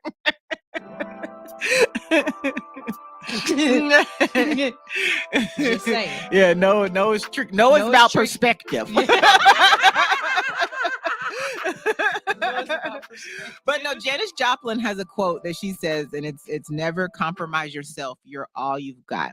And that just rang true to me so much. I think I wrote it in my yearbook to everybody. You know what I'm saying? Like, but it does. No matter who your mom is, who your child is, who your spouse is, it doesn't matter. At the end of the day, all that can be stripped from you. You are with you until the end. So you are all you've got. So yeah, go ahead and practice your nose, Anitra. Practice your nose. But be confident in your no. Because not no, I don't think I'm gonna do it. No. You can go ahead and start off with a hell no, and work yourself down until you get comfortable just saying no. But I'm saying be mean. Sometimes you gotta be mean to get it right. Because I used to not have. I'm a people pleaser, and it's That's not a Libra. Yeah, I don't go out my way. It actually makes me feel good to make people feel good. So I had to, get some perspective. But once I realized, like, no, this is fun. But I be saying no all the damn time. I ask shit just to say no. Like, I just be wondering, no. So yeah, let's work on our nose, Anitra. Yeah, I'm all for it though. I think it's a beautiful, beautiful thing. Way too much. We're getting our features. Yeah, I'm trying to get my features.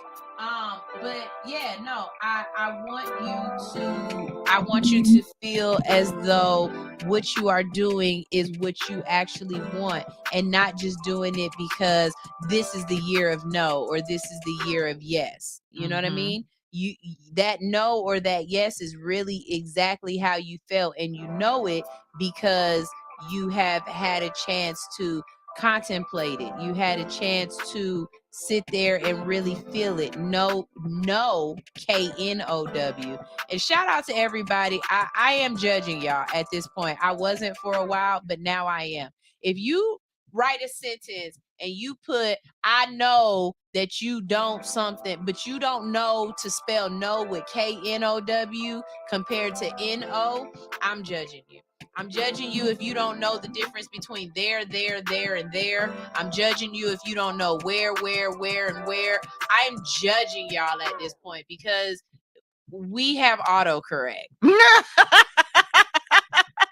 Leave me alone.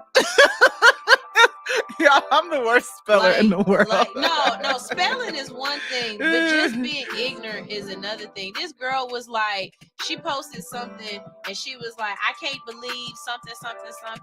Y'all was paying attention or y'all did all of this to go to school. But then she spelled school SKOOL. And I'm like, bitch, you didn't pay attention in school with your stupid ass. Like, how you gonna talk down on somebody and then spell the fucking word wrong? Shut up.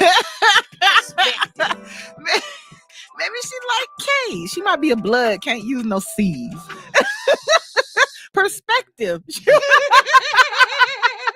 Give her grace, sunshine. Let's not focus on her flaws. We must be persistent. Okay, so I'm not doing this with you today. We're gonna go ahead and go through some of these comments real quick, and then we've got some new music to get into. Chrissy Poo is on here. She said facts. HT0 said everyone wants to be an island until they are in a situation. And yes, that's yeah. Let's see. He also says most people operate and react off of the most temporary thing in the world, and that's a feeling. Numbers adding up on a person does not make them mature. And this is all coming from the same person. That's why I didn't say anything else about who said it. So yeah. And now they're laughing at you talking about SKOOL. He might be a blood. I hate you so bad for that because that's funny. So yeah, okay. And I don't see any new comments on Bigo. So hopefully that was my message for today. I told you it was gonna be a long one. Hopefully that's my not hopefully, but that's my message for today. Hopefully it reached somebody in the way that it needed to be reached, and you got a word that you needed to get. All hustle, no fear. Like I said, this is my platform to be able to show the world that I want to be a motivational speaker and I have something to say. And if I motivate you, if I put you in a place of understanding, please pass the word along. Send somebody here so that they can get motivated as well, so that they can learn something, so that they can gain a new perspective. You know what I'm saying? Because all of it helps out. All of it moves into that. So Teacher Anitra says she was told this weekend that she's a people pleaser, so she has to work on that. There's nothing wrong. Let me say this. I think sometimes people use words against us and we take them negatively. I don't think there's anything wrong with being a people pleaser. Wanting people to be happy, to be excitable. There's nothing wrong with that. Being around Alix, her whole personality makes you want to be around her. It is pleasant. I am a people. She is pleasant. That is a people pleasing. Right? Yeah, I'll take that. Yeah. Yeah. But there's extents. We don't have to go too far. You know what I'm saying? Like you can please, but you don't have to please. Right? You know what I mean? No, to make yourself like there's a uncomfortable. word that's been used against me for a long time, and I took it in a way for so long, or a phrase, I should say. And now that phrase is absolutely amazing. I love hearing it. But somebody used to tell, or people used to say to me things like, you're selfish, or you love yourself more than anything else. My response to that now is thank you. I'm glad you've recognized that. Because I do love myself ultimately more than I love anyone or anything else on this planet. Mm-hmm. Because this is the only thing that I came into this world with. And when I leave, this is the only thing that I'm taking with me. Why not covet me? Covet thyself. Right. But there's an extent to that covenation. It's a word. Look it up. I fuck with it. There's an extent to that covenation. Mm-hmm. Because I do love other people. I do care about other people. So I do want to put their feelings and their emotions and their wants and their desires in a certain place. Will it be above mine? Sometimes, maybe, yeah. Depending on who they are. Mm-hmm. Consistently, always? Hell no, because I'm selfish, bitch. No. I don't care if it's your birthday. I still want to go bowling. We're not going to the Cabbage Patch Kid patch this year. We're going bowling.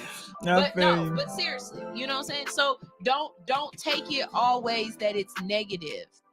They're just like something can be acidic or it can be alkaline, doesn't necessarily mean that it's bad, right? But neutral can be just as good as being on one side or being on the other. You might be a little bit more alkaline than you are acidic, but still in there is your neutral. Absolutely. You know what I mean? So don't look at it in a bad way, Anitra. I don't want you to look at the fact that you're a people pleaser in a bad way. What you do is needed for some people. If it wasn't for your personality and how you do, I'll give you a for example. You purchasing this book for me, for some people would say that's people pleasing. But for me, what you did for me or just sending me that book was more than that for me. You know what I'm saying? So it depends on who you're the people that you're pleasing and how. For some people, your people pleasing might be a refreshing change for them, something they've never experienced. And at the end of the day, I think people pleaser, we are, that makes us happy. That's why we do it. We're not sitting here just doing it because to get it. That's just what makes us happy. She said, she ends up compromising herself. That's the part I would focus on. Don't, just as long as you're still getting what you want or need out of this situation, then, you know, continue on. But make sure you get what you want and you're not foregoing anything that's for you. Yeah, definitely. So with that, we're going to go ahead and get to some music. Like I said, we've got some new music to feature. The first song that we're going to go ahead and play is Control. Control is by one of my favorites, Dubs of Hash. Is Dubs of Hash one of your favorites? I just love that nose on. I don't know why. I love his he has really good visuals. He has a real good way of pulling you in. He posted this black and white one a couple of weeks ago, and I just was really fascinated by the aesthetics of the visuals. So, you know, shout out to Dubs of Hash. We got a couple of songs of his that we play, and we will continue to promote him. When we about to go ahead and play this, y'all make sure y'all check this out, okay? Go follow him on social media. Follow him. It's Dubs, DUBZ of OF Hash HASH. Okay. Y'all make sure y'all go check him out on Spotify, YouTube, Instagram. He's on all of those platforms under the same name. And then after that, I'm playing him because I found him through him. But Dubs of Hash had sent me someone, and because of that, we created a great relationship as well. Your network is your net worth. So we're also going to play a new song by Gotti the Ghost, which is Move Something. All right. So y'all make sure y'all stay tuned. This is All Hustle, No Fear on Hits 92.3. If you are watching on Instagram, I need you to go ahead and check us out on YouTube so you can hear and see all of the great stuff. Not only that, but we're leaving. Bye. Do me a favor, write a good caption and post that for me. But yeah, so stick around, stay tuned. This is All Hustle, No Fear, right here on Hits 92.3, the real definition of internet radio. Here is Control by Dubs of Hash. Ew. Where am I putting the caption? It's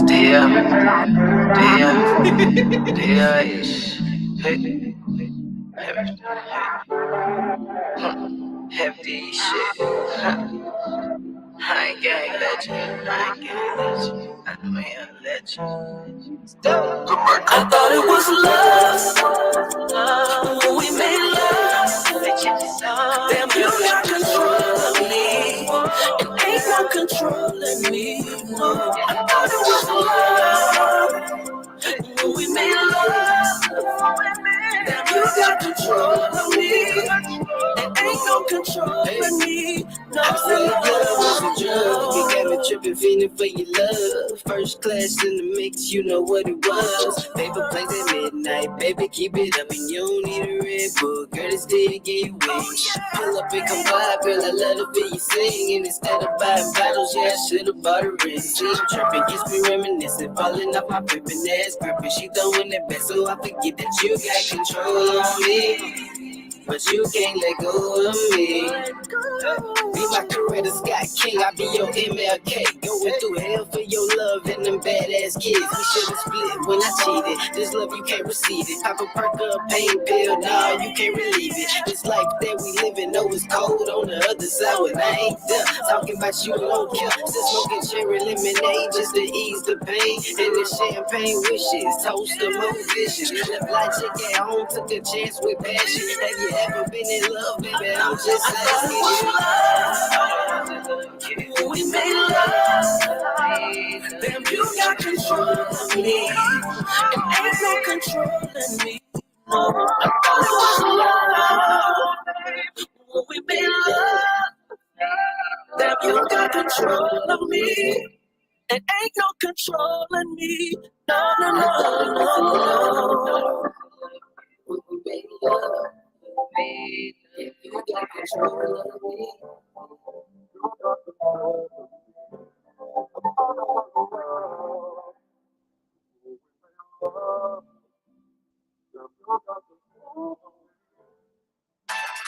Ladies and gentlemen, you are now rocking with the Ghost. My DJ. It's time to move something. I came to move something. All my niggas in here, we finna move something. Now go and move something. You better move something. Cause we ain't leaving out this bitch, you'll have to do something. Man, why your crew front? Y'all ain't gon' do nothing. All these niggas in here, y'all tryna prove something. Shawty, go move something. Go ahead and move something. I don't know about you, but I came to move something. Hey yo, I just got off work and I'm feeling kinda nice. I've been waiting all week just to see Friday night. And I'm trying to make it right. I ain't trying to stay at home. Nah, I knew that the was on with some burner hit my phone like. Got it, yo. I'm throwing a party, coming parlay. Finna shoot you the attic. Ain't too far from where you stay. Bad bitches and alcohol. What more I gotta say? Shit, you ain't gotta tell me twice, my nigga. I'm on my way. Just give me about an hour to shower and get my fit tight. Night out with my boys, just what I need to get right. Cause even if you're struggling and going through something, you forget about your problems the moment you move something. Fresh polo with the jeans matching with it. And the color coordinating with the team on my fitted. Retro ones up the block, that's the world famous shoe. When I step up in the spot, you'll know what I came to do. It's time to move something. I came to move something. All my niggas in here, we finna move something. Now go and move something. You better move something. Cause we ain't leaving out this bitch, you'll have to do something. Man, why your crew front? Y'all ain't gon' do nothing. All these ladies in here, y'all tryna prove something. Shawty, go move something. Go ahead and move something. I don't know about you, but I came to move something. Something in the air that's got me feeling so alive. Music blasting up the whip. You already know the vibes. You hear me coming down the slab, you can't see. My pull-up game smooth like I practice with KD. My aura 101, something you ain't never seen before. Bad carpentry, shawty, treat me like a treated star. My crew coming through, and it's like the intro from Belly. Cause everything lit, and ain't nothing that you can tell me. It's after midnight, but the party's still raging on. Shorty done caught my eye, I'm trying to make it known. She looking at the brother, she trying to do something. So by the end of the night, he probably gon' move something. See her looking fly when I peek her from the side. Brown skin David that look like Keisha from the shy. The way she smiling at me, let me know just how she feels. Come holler at something real. Hey baby, you know the drill. It's time to move something. I came to move something. All my niggas in here, we finna move something. Now go and move something. You better move something. Cause we ain't leaving out this bitch, you'll have to do something. Man, why your crew front? Y'all ain't gon' do nothing. All these ladies in here, y'all trying to prove something. Shawty, go move something. Go ahead and move something. Hey, I don't know about you, but I came to move something. Hey, yo. It done been a hell of a night. And it's probably the most that you ever felt in your life. No time for the bullshit. It's drama at home. Cause we just wanna party, everybody is blown. The lights about to come on, so this is your last chance to get right with a lady, get you a last dance. So turn the music up until the bass shake the room. Break it down one time, tell them what we ready to do. Move something, Hey, move some. Get your hands waving if you trying to move some. Hey, move some. Hey, move some. Do your dance, baby. Let me see you move some. Hey, move some. Hey, move some. Do your thing, doggy. Show them how to move some. Everybody in this party gonna move some. Everybody in this party gonna move some. It's time to move something. I came to move something. All my niggas in here, we finna move something. Now gonna move something. You better move something. Cause we ain't leaving out this bitch without the two something. Like a crew front. Y'all ain't gonna do nothing. All these ladies in here, y'all trying to prove something. Shawty, go move something. Go ahead and move something. I don't know about you, but I came to move something.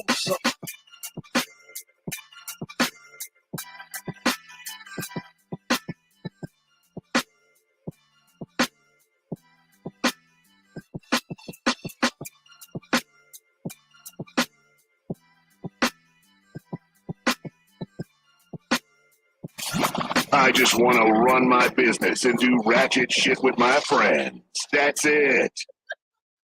What's up? We back. Hey, look, y'all men gotta learn. I don't even know if that's a man though. That could be a woman. Probably a female. I'm assuming if you got a strap.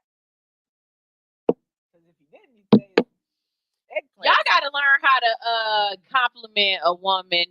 Somebody on Bigo just complimented me. I'm gonna take it as a compliment, and was like, "You got my strap hard." And my answer to that is, don't buy a soft strap. Right? Do they? I'm curious. I'm not. I am. Do they have them soft and they get hard? Do they have that technology? That would be cool. if I, you don't think so? All right. So it's time for us to do. It's time for us to get into the show.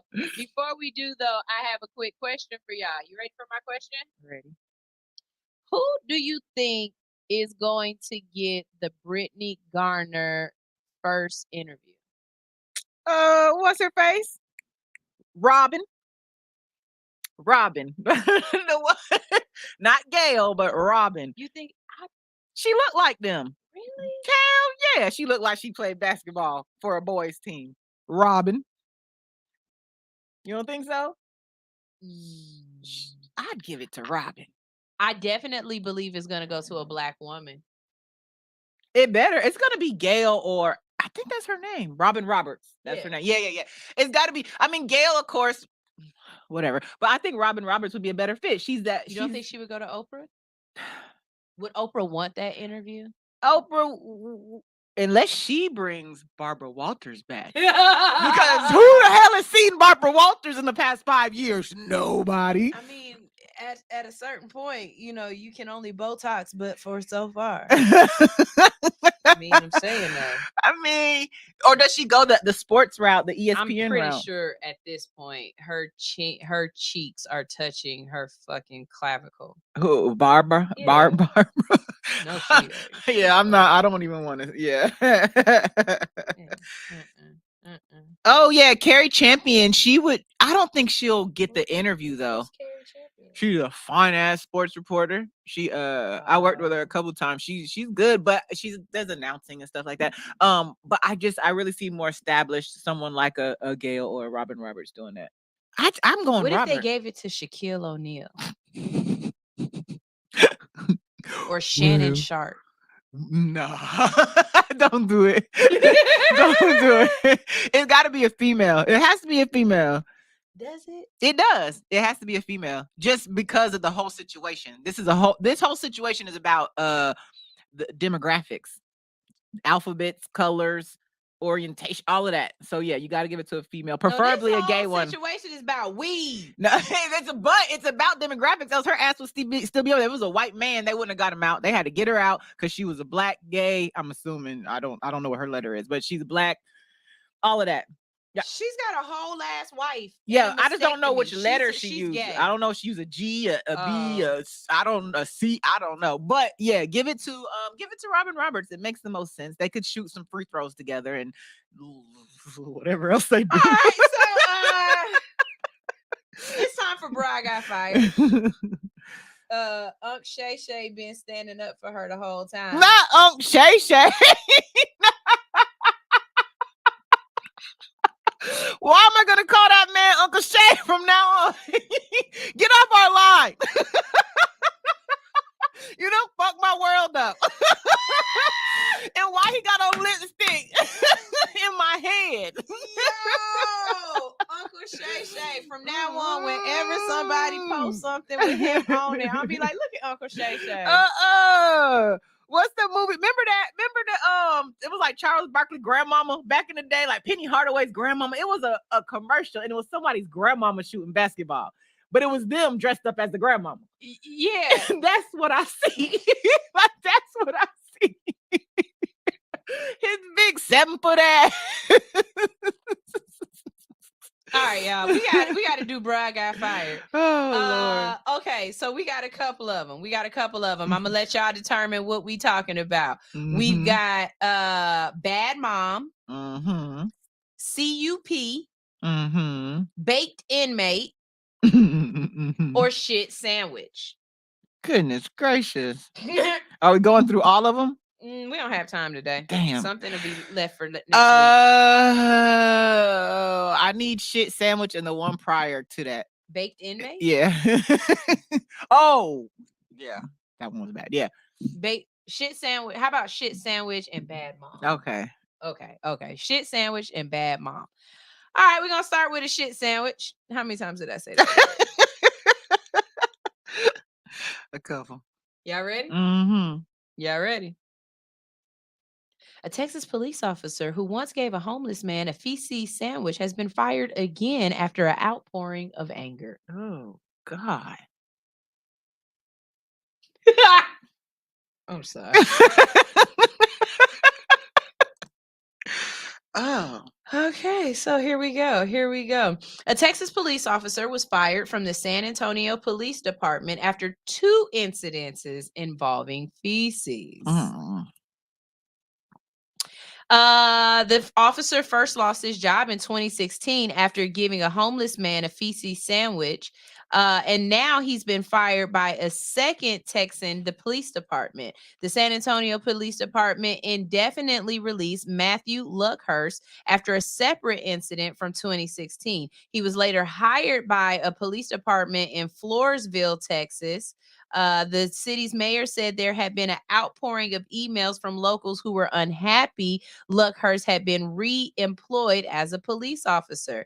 Mayor Chrissy Gonzalez Dipple weird said name. in a statement, Matthew Luckhurst was released from employment with the Floresville Police Department yesterday.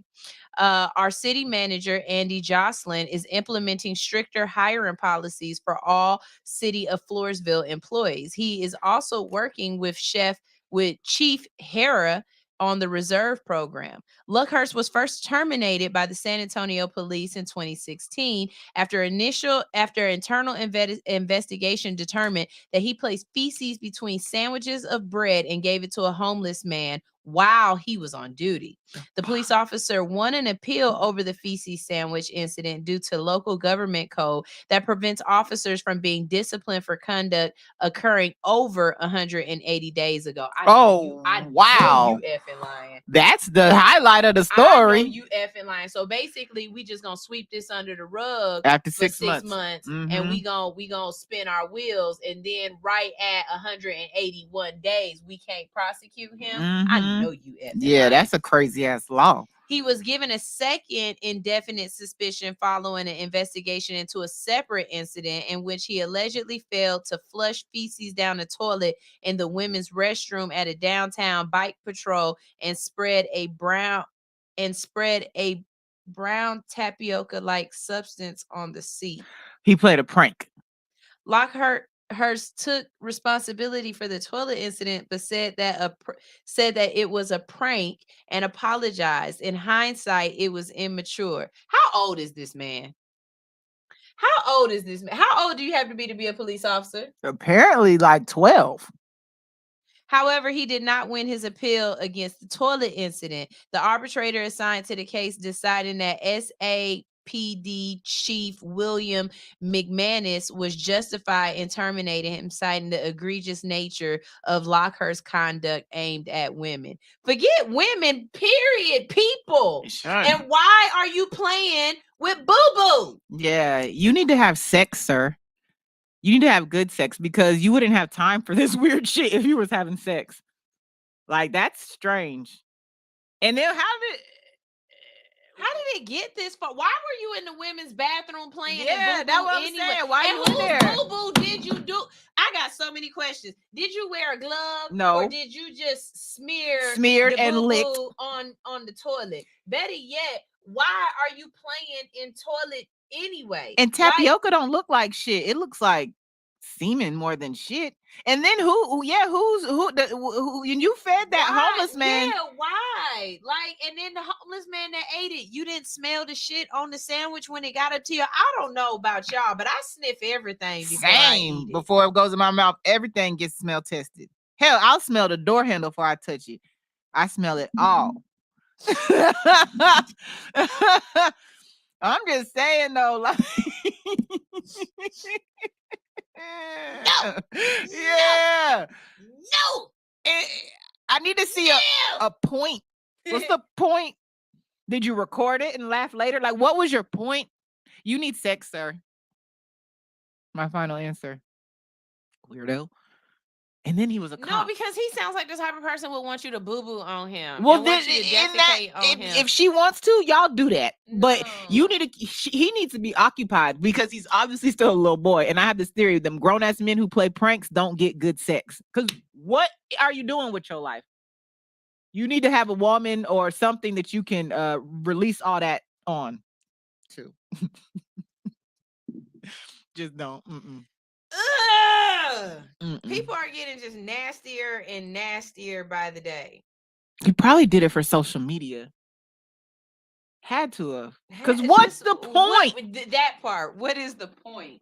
What is the point? Like, you prank your cousin and your friends so y'all talk about it later, but a homeless man, you just gave him a shit sandwich? Like, and then who did you tell? Like, because you're right, you had to tell somebody for it to be funny. So where did the funny come in at? Did you I'm record trying to figure it? that out. Gosh.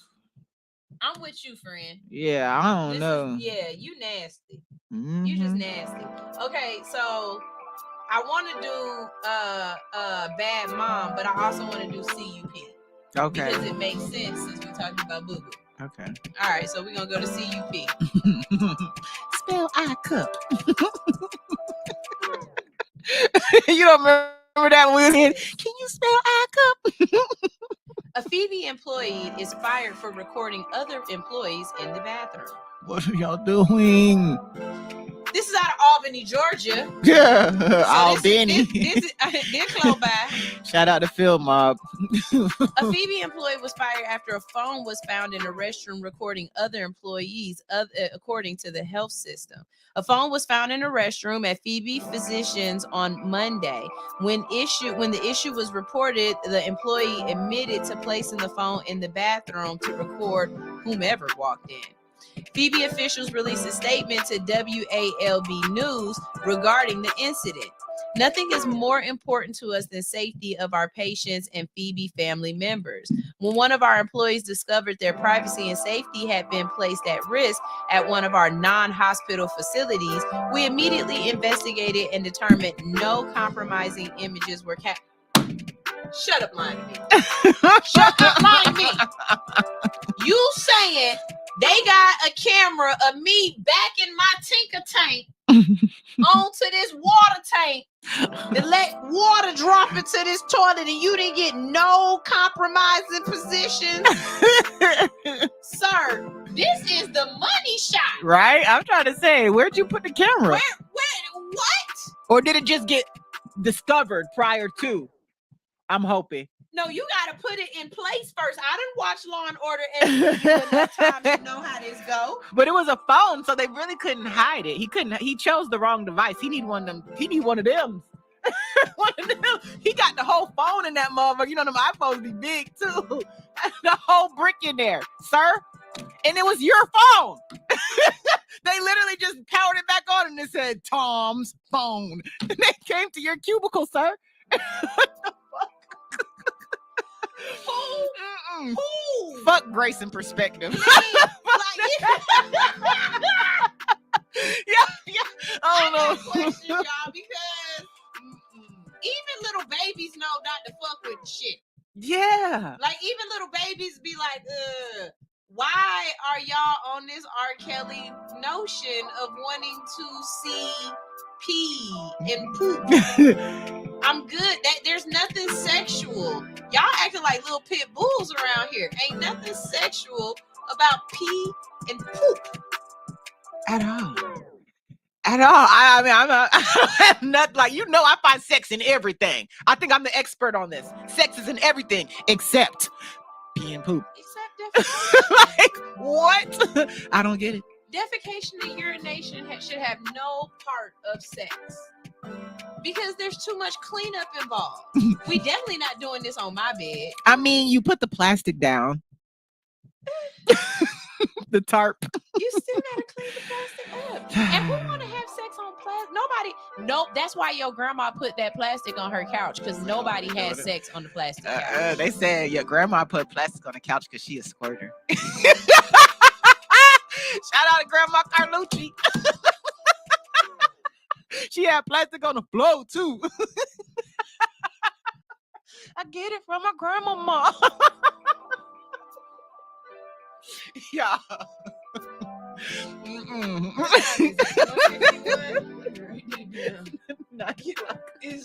It's right now. It's 151. Okay. 15108 grandma squirt.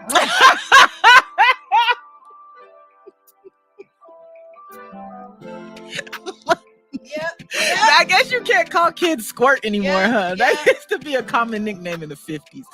Smurf said it happened to me, a chick peeing. Was it on accident or was it on purpose? And did you hit her enjoy with it? Yeah, and did you hit her with one of those just relax and let it flow? I hate when dudes do that. Cause you be like, oh shit, it's building up. I think I gotta go.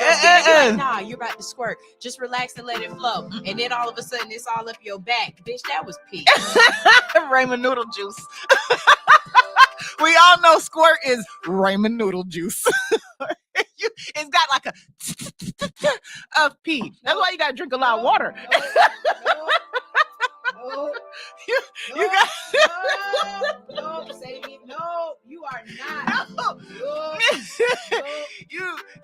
You have to drink a lot of water to dilute the seasoning, because everyone knows squirt is ramen noodle juice. It's ramen. It got a little. It's chicken flavored, not beef, not shrimp. It's a chicken flavored ramen noodle juice. Everyone knows this, right? I disagree. What flavor? Shrimp.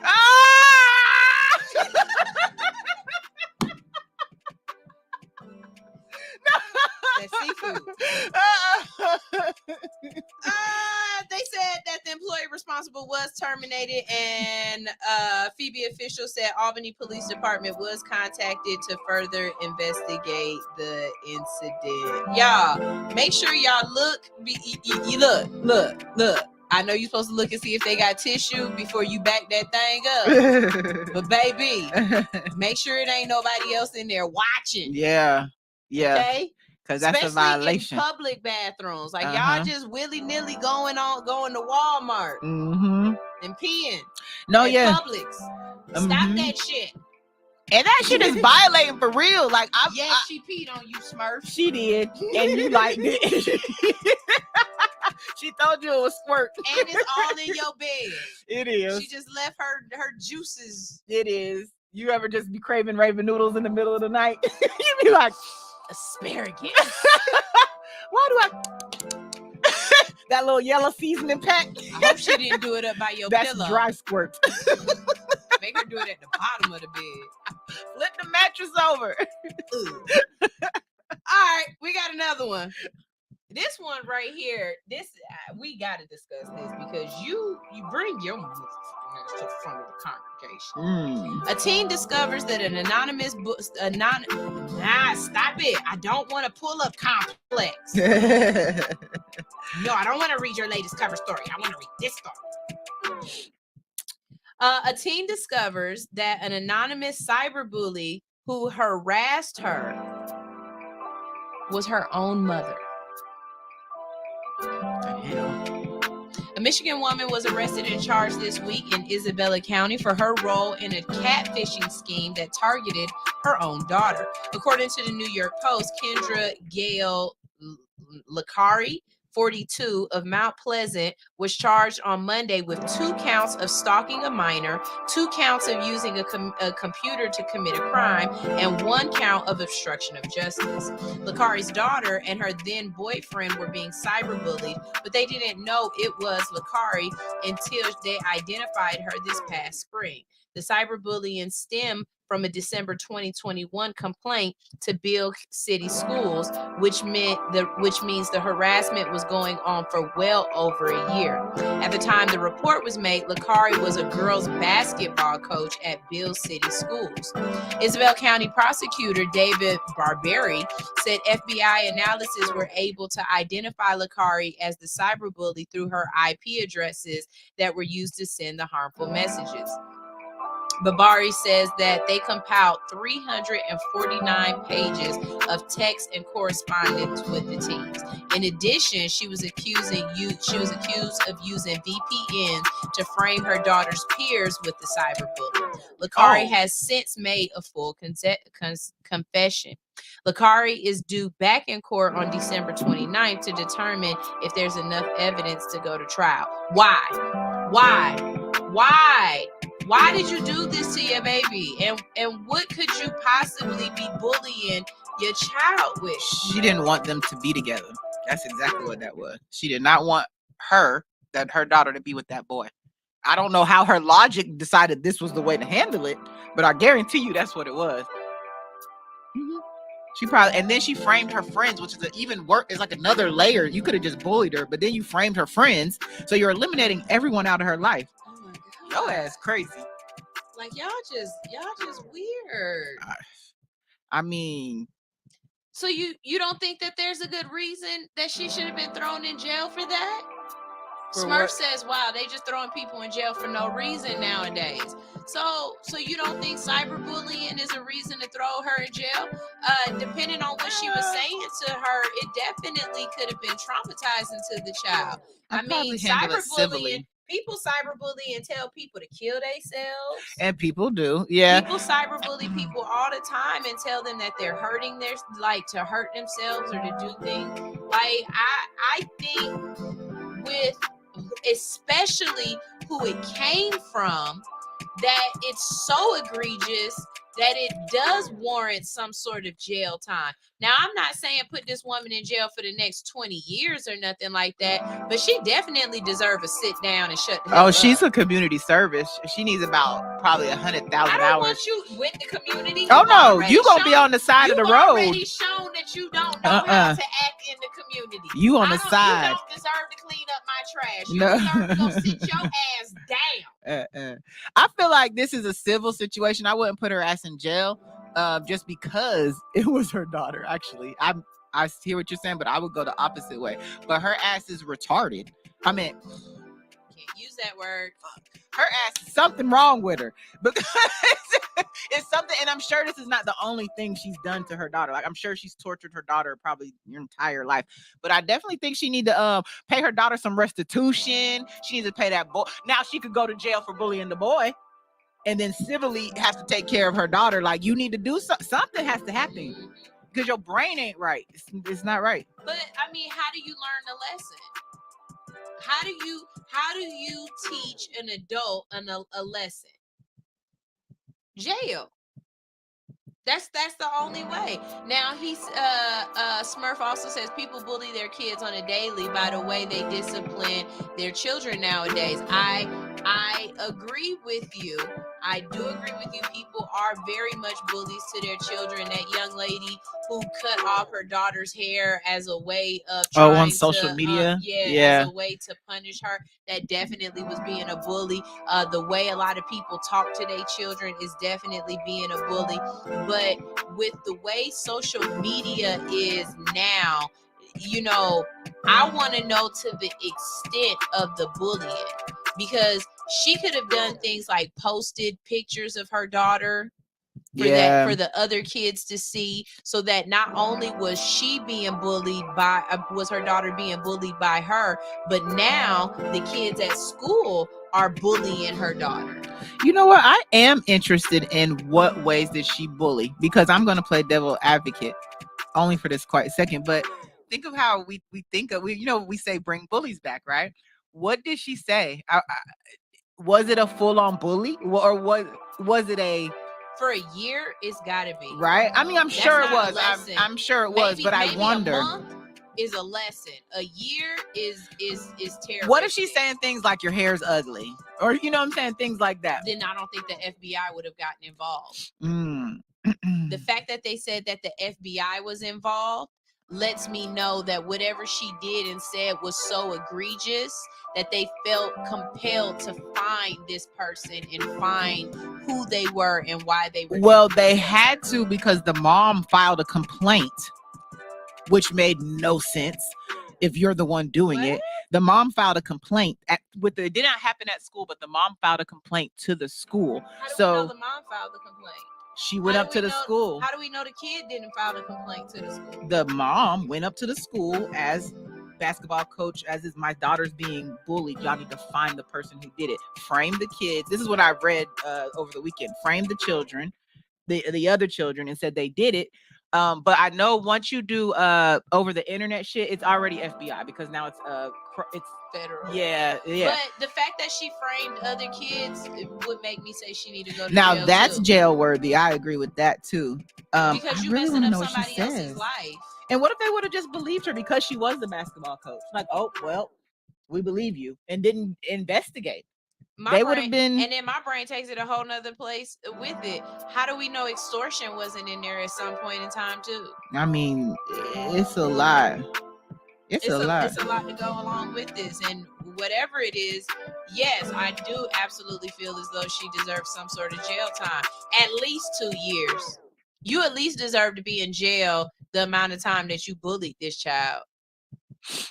You know what I mean? If you bullied her for 358 days, you should go to jail for 359. I mean, she looks like her middle name might be Meth. You know what I mean? She's only 2 years older than us. Wowzers! She's only 2 years older than us, and she looks at least 55. Definitely. Life has traumatized her. Her mom probably, not that it's an excuse, but she probably went through it too. She's on real drugs. Yeah. Like real drugs. Like real drugs. Manufactured drugs. Yeah. Teacher Anitra said sometimes parents are jealous of their kids. Yes, this is very very true. real. This is very true.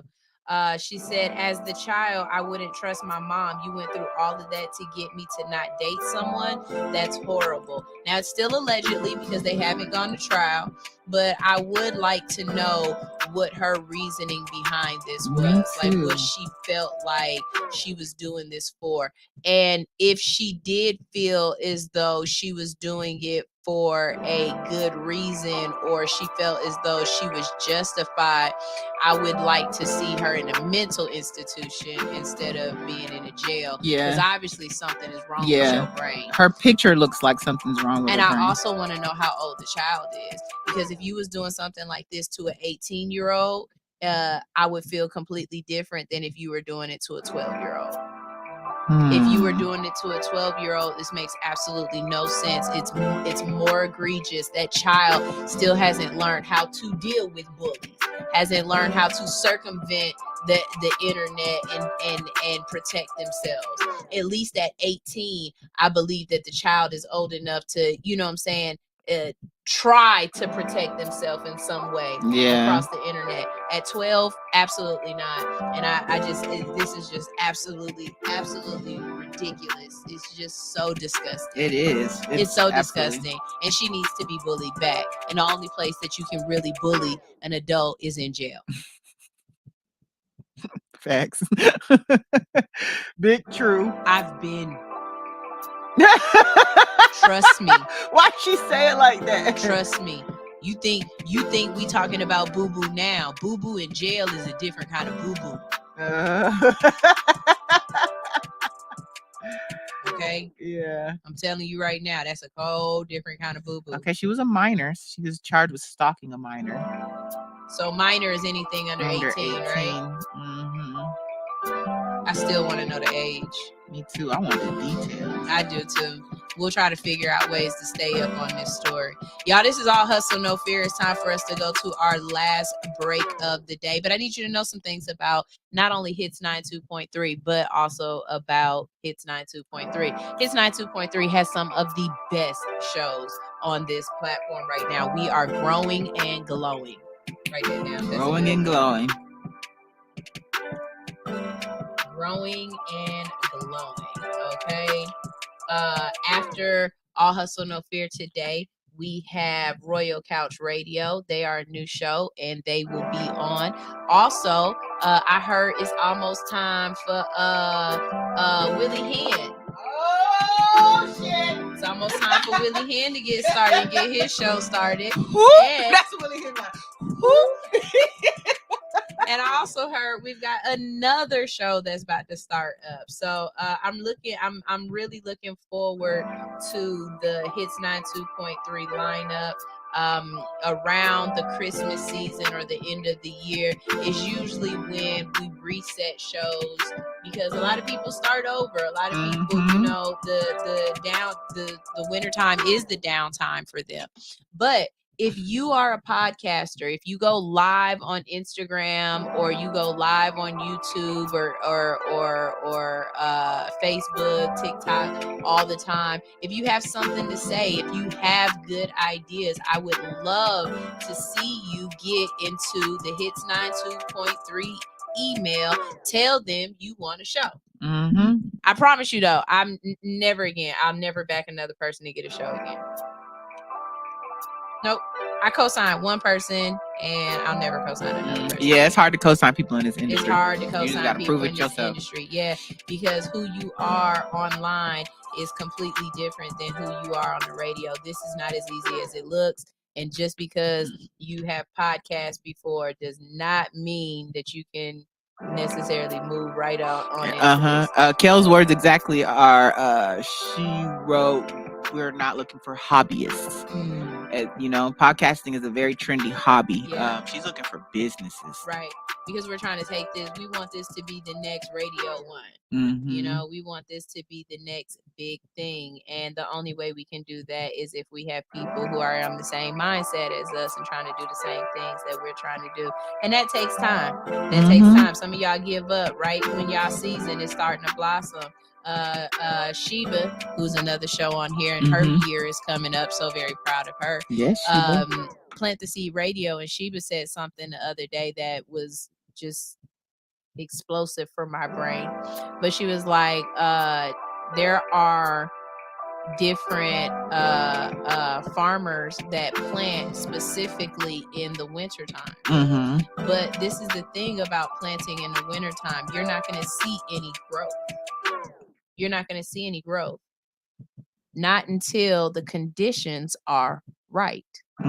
So right now, if you are sowing your seeds and you don't see any growth, you don't see any movement, you don't see anything germinating, it's because the conditions aren't right. But the moment that ground gets to be about 65 degrees, that's warm enough for those seeds that you planted to start germinating. Maybe your ground ain't warm enough yet. Maybe your ground ain't warm enough yet. Did you plant your seed deep enough so that it's not just washed away with the rain? Maybe you've done your job and it's just time for the season to change. This is what you waited for, right? But I learned that from listening to a show right here on what? Hits 92.3. So, like I said, if you would like to have a show on this platform, please contact Hits 92.3 on Instagram. Do not DM her. She is not going to answer. But look for one of the posts that says, do you want your own show? And it will tell you the email address, because it's a very specific email address, and I don't remember it off the top of my head right now. But if you hit up that email address, I promise you, Kels will respond to you, and she will bring you through the motions of figuring out if you want to have a show here or not, if you're right for us, because this is a relationship. And then once you do that, you'll be like these shows that are coming in today for their training. I'm training 2 new shows today on how to be a successful show on Hits. So there's that. Also, if you are enjoying the All Hustle No Fear platform, we are looking for advertisers for 2023. All right. So all you have to do is click the link in the description or the link in my bio on all my social media platforms.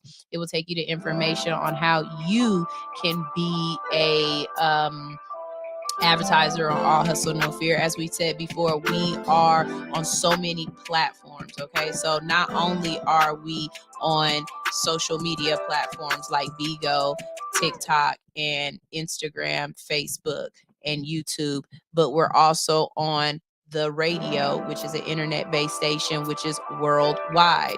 You can be heard everywhere. Okay, not only that, but we're also on Enterprise Theater TV on Roku. So now you're seen there as well. And we're also in syndication on multiple podcast platforms. So yet another way for your product to be heard. Advertising with All Hustle No Fear is about putting you out as far as we can to as many people as we can all at one time. So check that out at allhustlenofear.com, and let's get some new sponsors in here. All right. It's time to play some music. Yeah, play some music. And when we get back from this music, we got just a little bit of time for some boss moves. Okay. So real quick, Ty is going to tell you why you should join our book club. Yeah. Hi, everyone. My name is Ty. I joined the book club because lately I've been working on a lot of self-development. I'm trying to push myself to actually create the life that I want. So I joined the book club as a way to help change their mindset, as a way to learn something different and something new that help push me there. So far, reading this first book, I can't say that it has changed the way I think, like completely. Like my perception of things now is a lot different than what it was when I started. So I'm excited, so excited to be here. I can't wait to finish this book, which is why I've been reading so many pages lately, because I want to make sure I stay on track. I want to make sure I keep up, and I'm excited to see what book comes next and excited to learn and network with everyone in the group. Have a nice Sunday. Bye.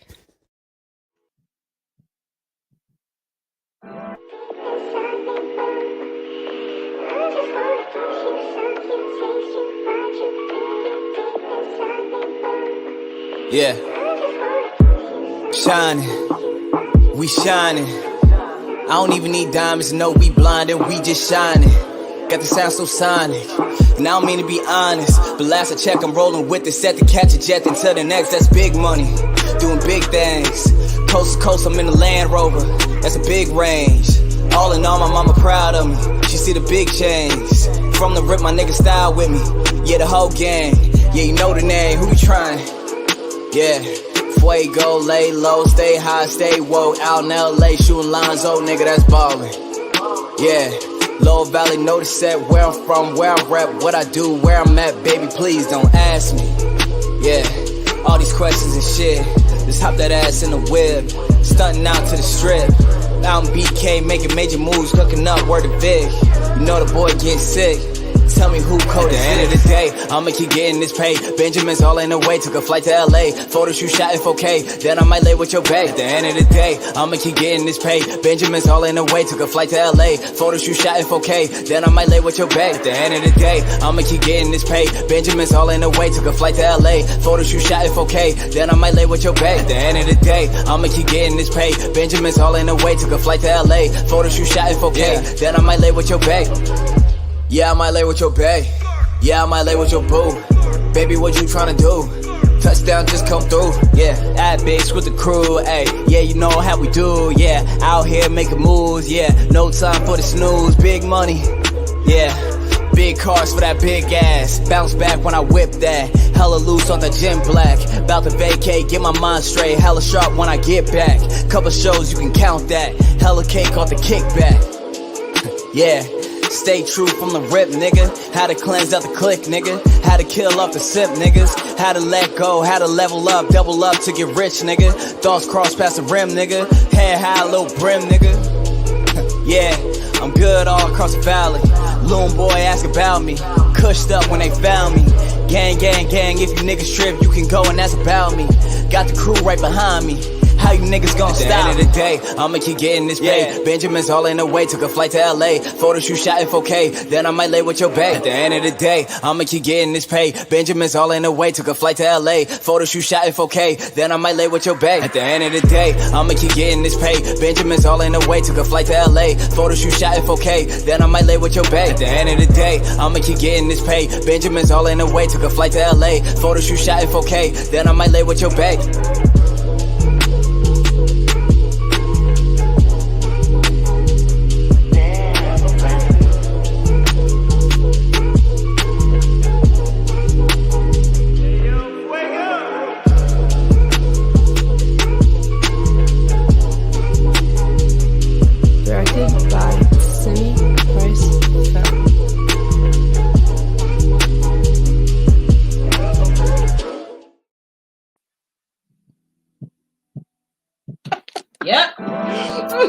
Yep. It's the behind the scenes for me. You can follow us on Bigo and anything else, because we just be behind the scenes talking about your grandma squirt. Oh yeah, that's why your granddaddy's still there. That and that moo dress that she used to wear with them titties hanging. Yeah. Them orangutans, is that what they call them in the comments? Them orangutan titties. I call them pendulum titties. You got to be careful. You might iron one by accident. Do my titties hang low? Do they wobble? They end up in the boiling water. Why is there titties in the mashed potatoes? My titties and my tummy talk. Yes, that's all you need in life. Titties and tummy. Niggas love titties and tummy. The tummy hold the titties up. Mm-hmm. Yeah, pretty much. All right, y'all. We got one more segment before we get the hell out of here. And we got another show that's coming up, like I said. So y'all make sure y'all stay tuned on the Hits 92.3 platform. All right, it's time for Boss Moves. We got Baby Boss, Free Ride, Pay It Forward, and Santa's Black. I love Black Santas and I love Baby Bosses. Okay, so we're going to start with Santa's Black because next week it ain't going to be as good because it'll be after Christmas. All right. Okay, bet. Black Santa. Yes. Yes. All right. A racist threatened... I hate the way y'all said that. I don't even like that. Okay. 3 years ago, Chris Kennedy and his family moved to a Lakewood neighborhood in North Little Rock, Arkansas. Uh-oh. Red Warriors love. Yep. I bet you know him, don't you? Uh-huh. Every holiday season, he has placed a 7-foot-tall black Santa Claus on his lawn alongside with his other decorations. Kennedy believes that Black Santa Claus decoration is empowering for his 5-year-old daughter. Our thing is about representation for our daughter, seeing herself in everything and knowing that she can do whatever she wants to do and is not going to be limited by color, he told Good Morning America. The Black Santa is something I wanted my daughter growing up seeing. She doesn't even question seeing a white Santa Claus because we've always told her that that's what he looks like in other people's houses. For other people, Santa is a representation of them. I actually like that concept. Yeah. You know what I'm saying? It's not about Santa being black or white. It's that in this house, Santa look like us. In their house, Santa look like them. Asian people got Asian Santas. However, this year's Black Santa Claus would come to represent more than Kennedy ever intended. On November 23rd, he received a letter in the mail from an angry racist demanding he remove the Black Santa Claus from his lawn. The letter claimed to be from Santa Claus and his homeowners association.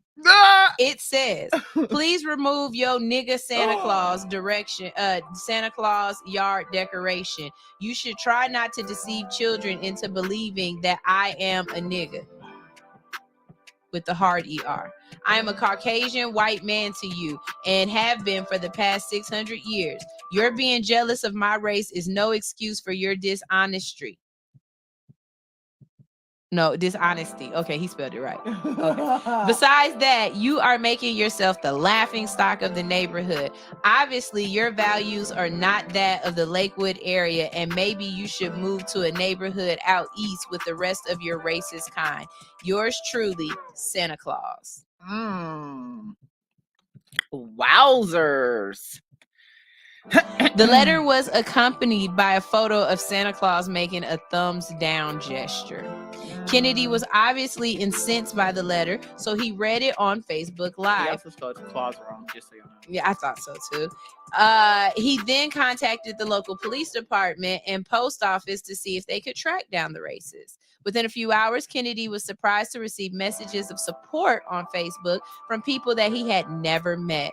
A week later, the family began noticing black Santa decorations all around his neighborhood. I just started seeing them pop up in the neighborhood, he said. Yes, Black Santa.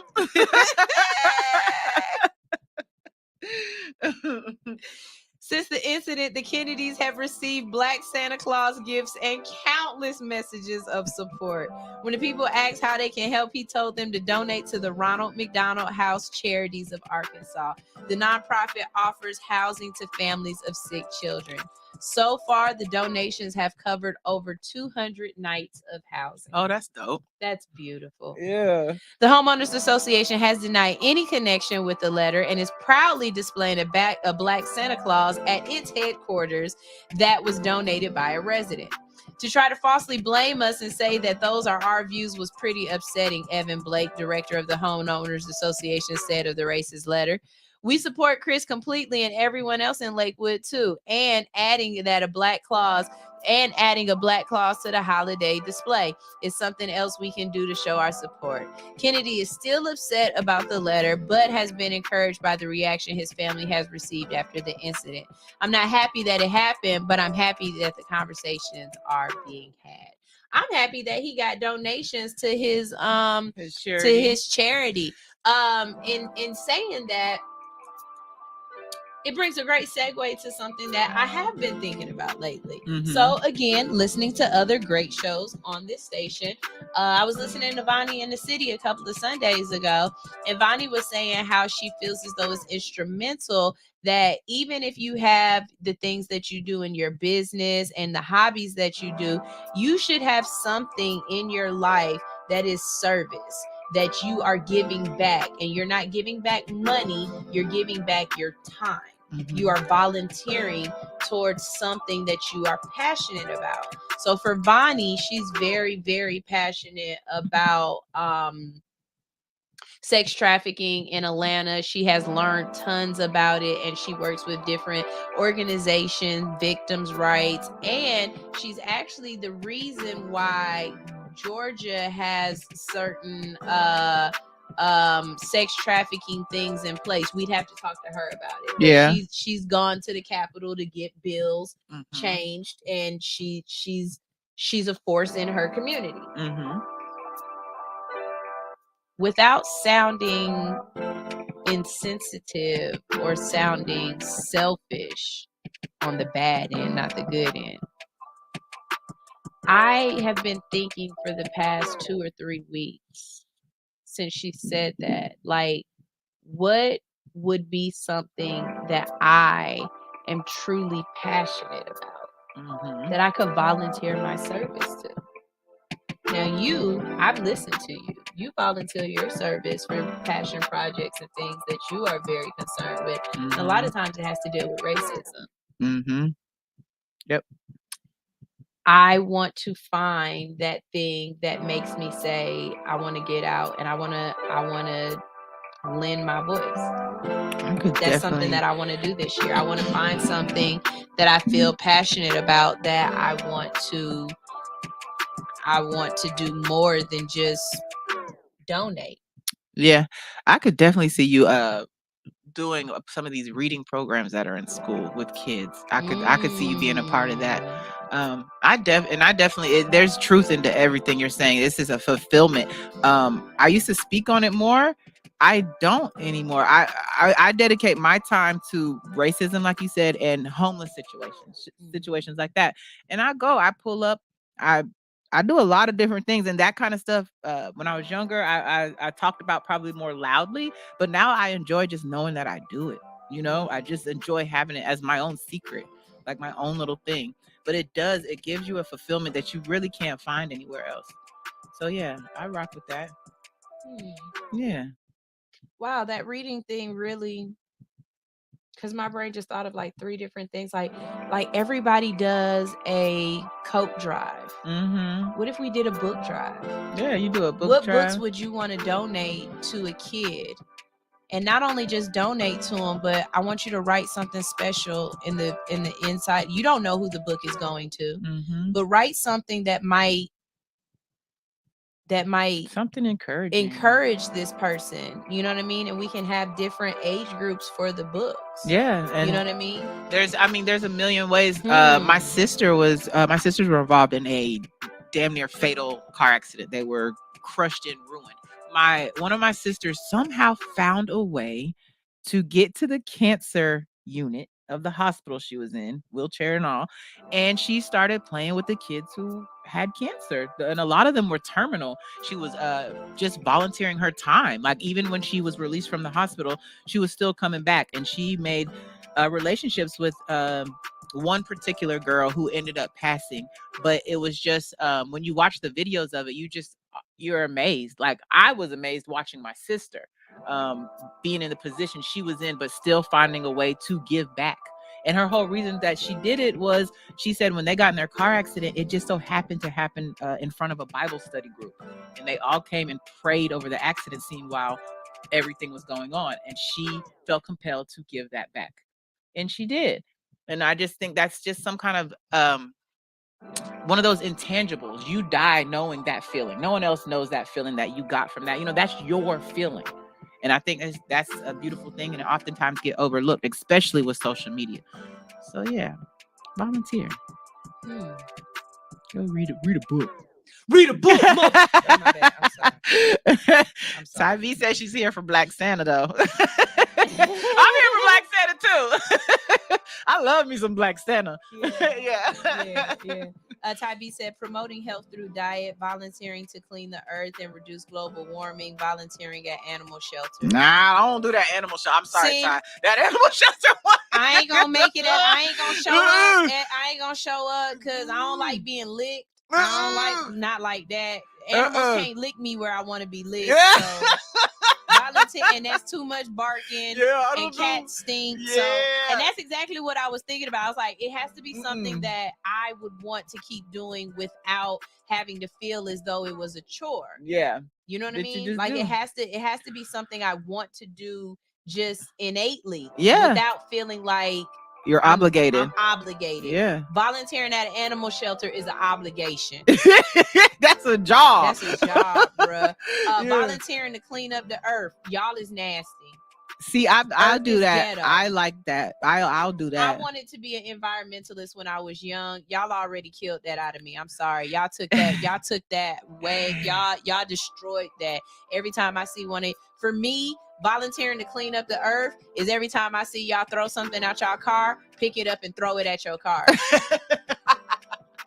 I'll go to parks and neighborhoods that are having like little days and stuff, and I'll do that. I've taken Brooklyn and King with me. I enjoy that. And plus, what y'all don't know, if y'all want to be selfish about it, the networking at these things is insane because you get commissioners, you get business owners, you get the people that make the neighborhood churn are at these events. So even if you want to make it about yourself, promoting health through diet, bitch, have you seen me? Well, I mean, you could have a whole infused diet. We could do a promotion of going to jail. Cannabis. Yeah, nah. Come on, Ty. We need some more for her. We need some more. And so far, reading sound the best. Reading, yeah, we're gonna get her into reading.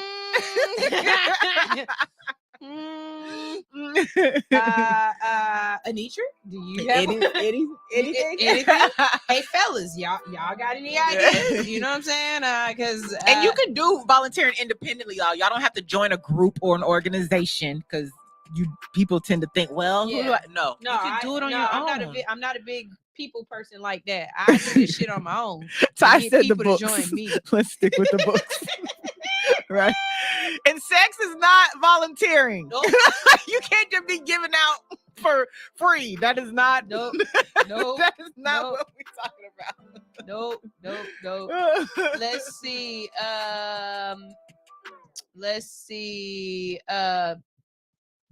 Pulling the air like E.T. I don't know what that's about. All right. Who is actually putting in that work though? I mean, we talk about it in our history, but when are we going to make? Putting in what work? I don't know what you're talking about. Volunteer work? Are you talking about volunteering? Healing is a lifestyle. We got to get rid of that word diet. Oh, and think of nutrition. Okay. Y'all got deep. Yeah. Okay, look, okay. What you said. Yeah. Oh, that's a good one. Daycare. No, I was just thinking, I just read the word prom, but a lot of times people donate services to people, like you would be hair, nails, natural. You do what you do, to people who might not be able to attend the event otherwise because they didn't have the money. Things like that. She still wants to read books. She's gonna read books. She's gonna go read books. Crazy thing, Anitra, is I'm an Eastern Star as well. I just haven't traveled in 20 years. And the reason why I haven't traveled is because the people who brought me in weren't about traveling. They were about fish fries and kicking it. And we never had a full meeting with full regalia and everything. So I was like, why am I paying y'all? Like, I refuse to pay anybody to be my friend. I'm just not doing that. So it was like paying dues to hang out, and we weren't doing anything in the community or anything we were supposed to be doing. So I was like, so I'm basically paying y'all to fry fish. I can fry fish at home. So I think I would find, if I could find an Eastern Star chapter that was more about doing things and not just about being Eastern Stars and wearing coats and covering up people's stars and trying to get them to present themselves, then I might be for going back and being an Eastern Star again. But as of right now, I ain't found nobody who make me feel like joining is something I need to do. You know, I just ain't in it. So y'all, we got to get out of here. We're gonna save a lot of these stories for next week. If you find any good stories, let us know. We definitely working on some things going into the new year. Like I said, we're pulling back to move forward. So we're getting rid of a lot of the stuff that we've been doing so that we can start doing things that mean a whole lot more to us. This volunteer thing is definitely going to be something that's on my mind a lot more. Y'all know exactly how I feel about this. If you put things into the universe, if you put things out there, then the universe will send them to you. There's no way for y'all to know that I want to volunteer my time or I want to find something that that I can be a part of without me telling y'all that I want to volunteer my time and I want to find something I want to be a part of. And so now all of a sudden Instagram and everything else is going to start sending me people's posts that are doing things in the community. And maybe I might find one that one day I just pop up and y'all will start seeing me at some places and getting to know some people, you know. Not only that, but in volunteering, it's able, like she said, she take Brooklyn with her and take King with her. It's something for me to take my kids to do, because a lot of the stuff that I do is stuff that kids can't be at. And I really want to open my kids' eyes to some of the things that I do with the radio that's not just hosting or whatever. Let's see, if you really want to travel again, let me know. I know chapters there.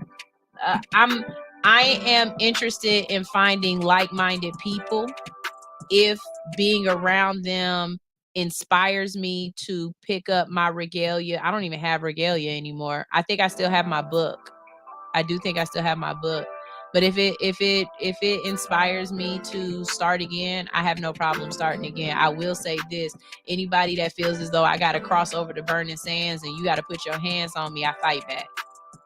That was the first thing I said the first time I went through. Because they had us blindfolded and stuff. And I was like, I'm telling y'all right now, all of this shit will cease to exist if y'all put your hands on me. That's why I didn't pledge in college. Because I'm not fighting. I'm too old for that. I'm not fighting. And I bruise easy. And so if I bruise, you bruise too. We bruise together. Oh, I bruise. Rodney Watson said, I wish somebody come volunteer and help me learn some trades. Help me and learn some trades. Oh. What kind of trades? Because I know how to use a hammer, a screwdriver. I can change the wax seal on a toilet. I can do a lot. I can install an oven with the gas line and the pilot light. I do hair. That's a trade.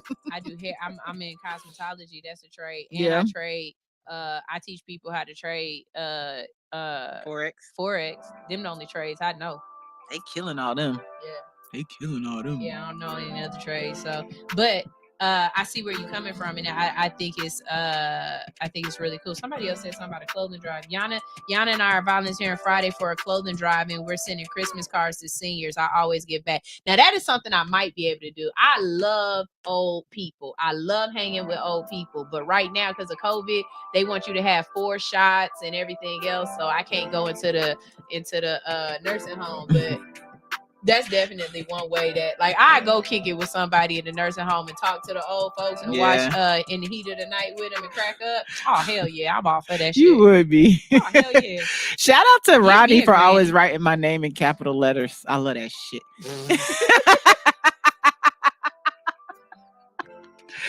Do what the fuck I say. No.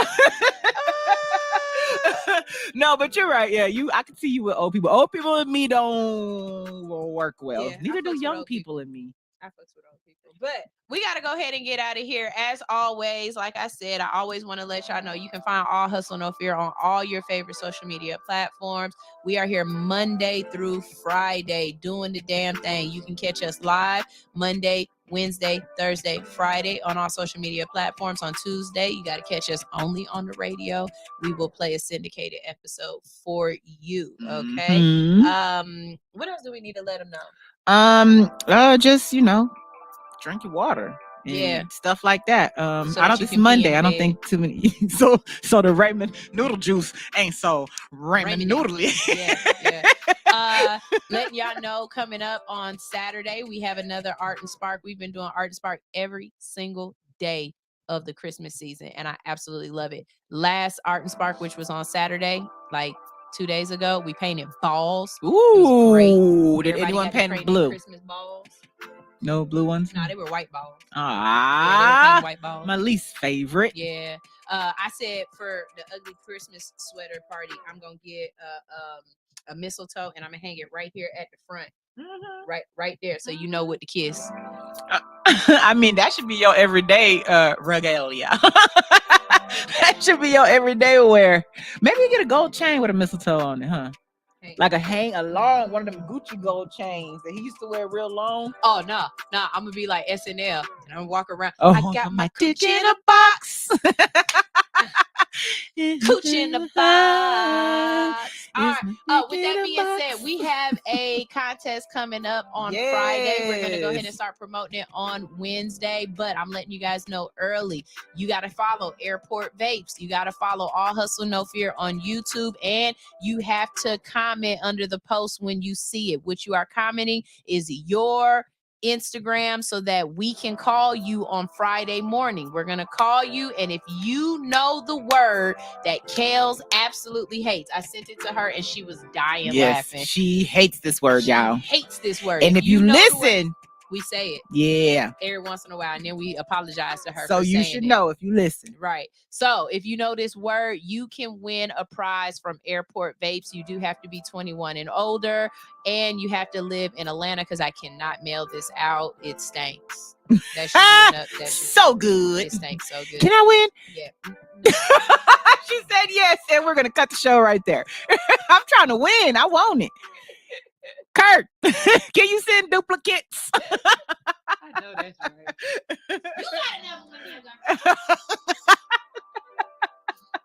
This is All Hustle, No Fear on his 92.3. We gonna leave you with some diesel. Yes, whatever she said. Wait a minute. Grab it. Grab it. Stop playing with me. I'm so hungry. Here we go. This is All Hustle, No Fear on his 92.3. Y'all stay tuned for another show, but we gotta go. It's Roddy got that extraordinary. Bumper so big and scary.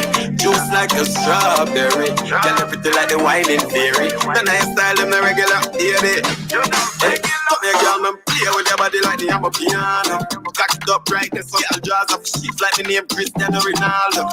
Cock it up right there, so that's cock it up for me right there, so right there, that's so cock it up for me right there, show the thing for me right there, so climb up on the bike and ride it out. Y'all come to the cafe, the espresso. Them a say them want me give them it right there, so y'all oh you a wine and a tease me so. What make you a dance and a tease me so? Real bad girl, you know easy enough. None of them can wine and bubble like you. Hey girl, them play with your body like the I'm a piano. Cock it up right there, so y'all draws up sheep like the name Cristiano Ronaldo. Cock it up right there, so that's cock it up for me right there, so right there, that's cock it up for me right there, so y'all just wine from not no stress. Just show the things right there, so one more time for you know God bless you. Just show the things right there, so y'all full of body vibes, life for the party. Champion coming and no girl can test. Balance for the head tap, tick tock, same time. Head over right there, so kill me with the wine, y'all make them have to charge up the grind. Cock it up right there, cock it up right there, so right now don't waste no time. Every girl feel a move them waist, every girl feel report to the dance floor same time. Give me that crazy wine, give me the wine, the way make me want to spend every dime. Hey, come here, girl, man, play with your body like the I'm a piano. Cock it up right there, so y'all draws up sheep like the name Cristiano Ronaldo. Cock it up right there, so that's cock it up for me right there, right there, that's cock it up for me right there. You are now tuned in to All Hustle, No Fear.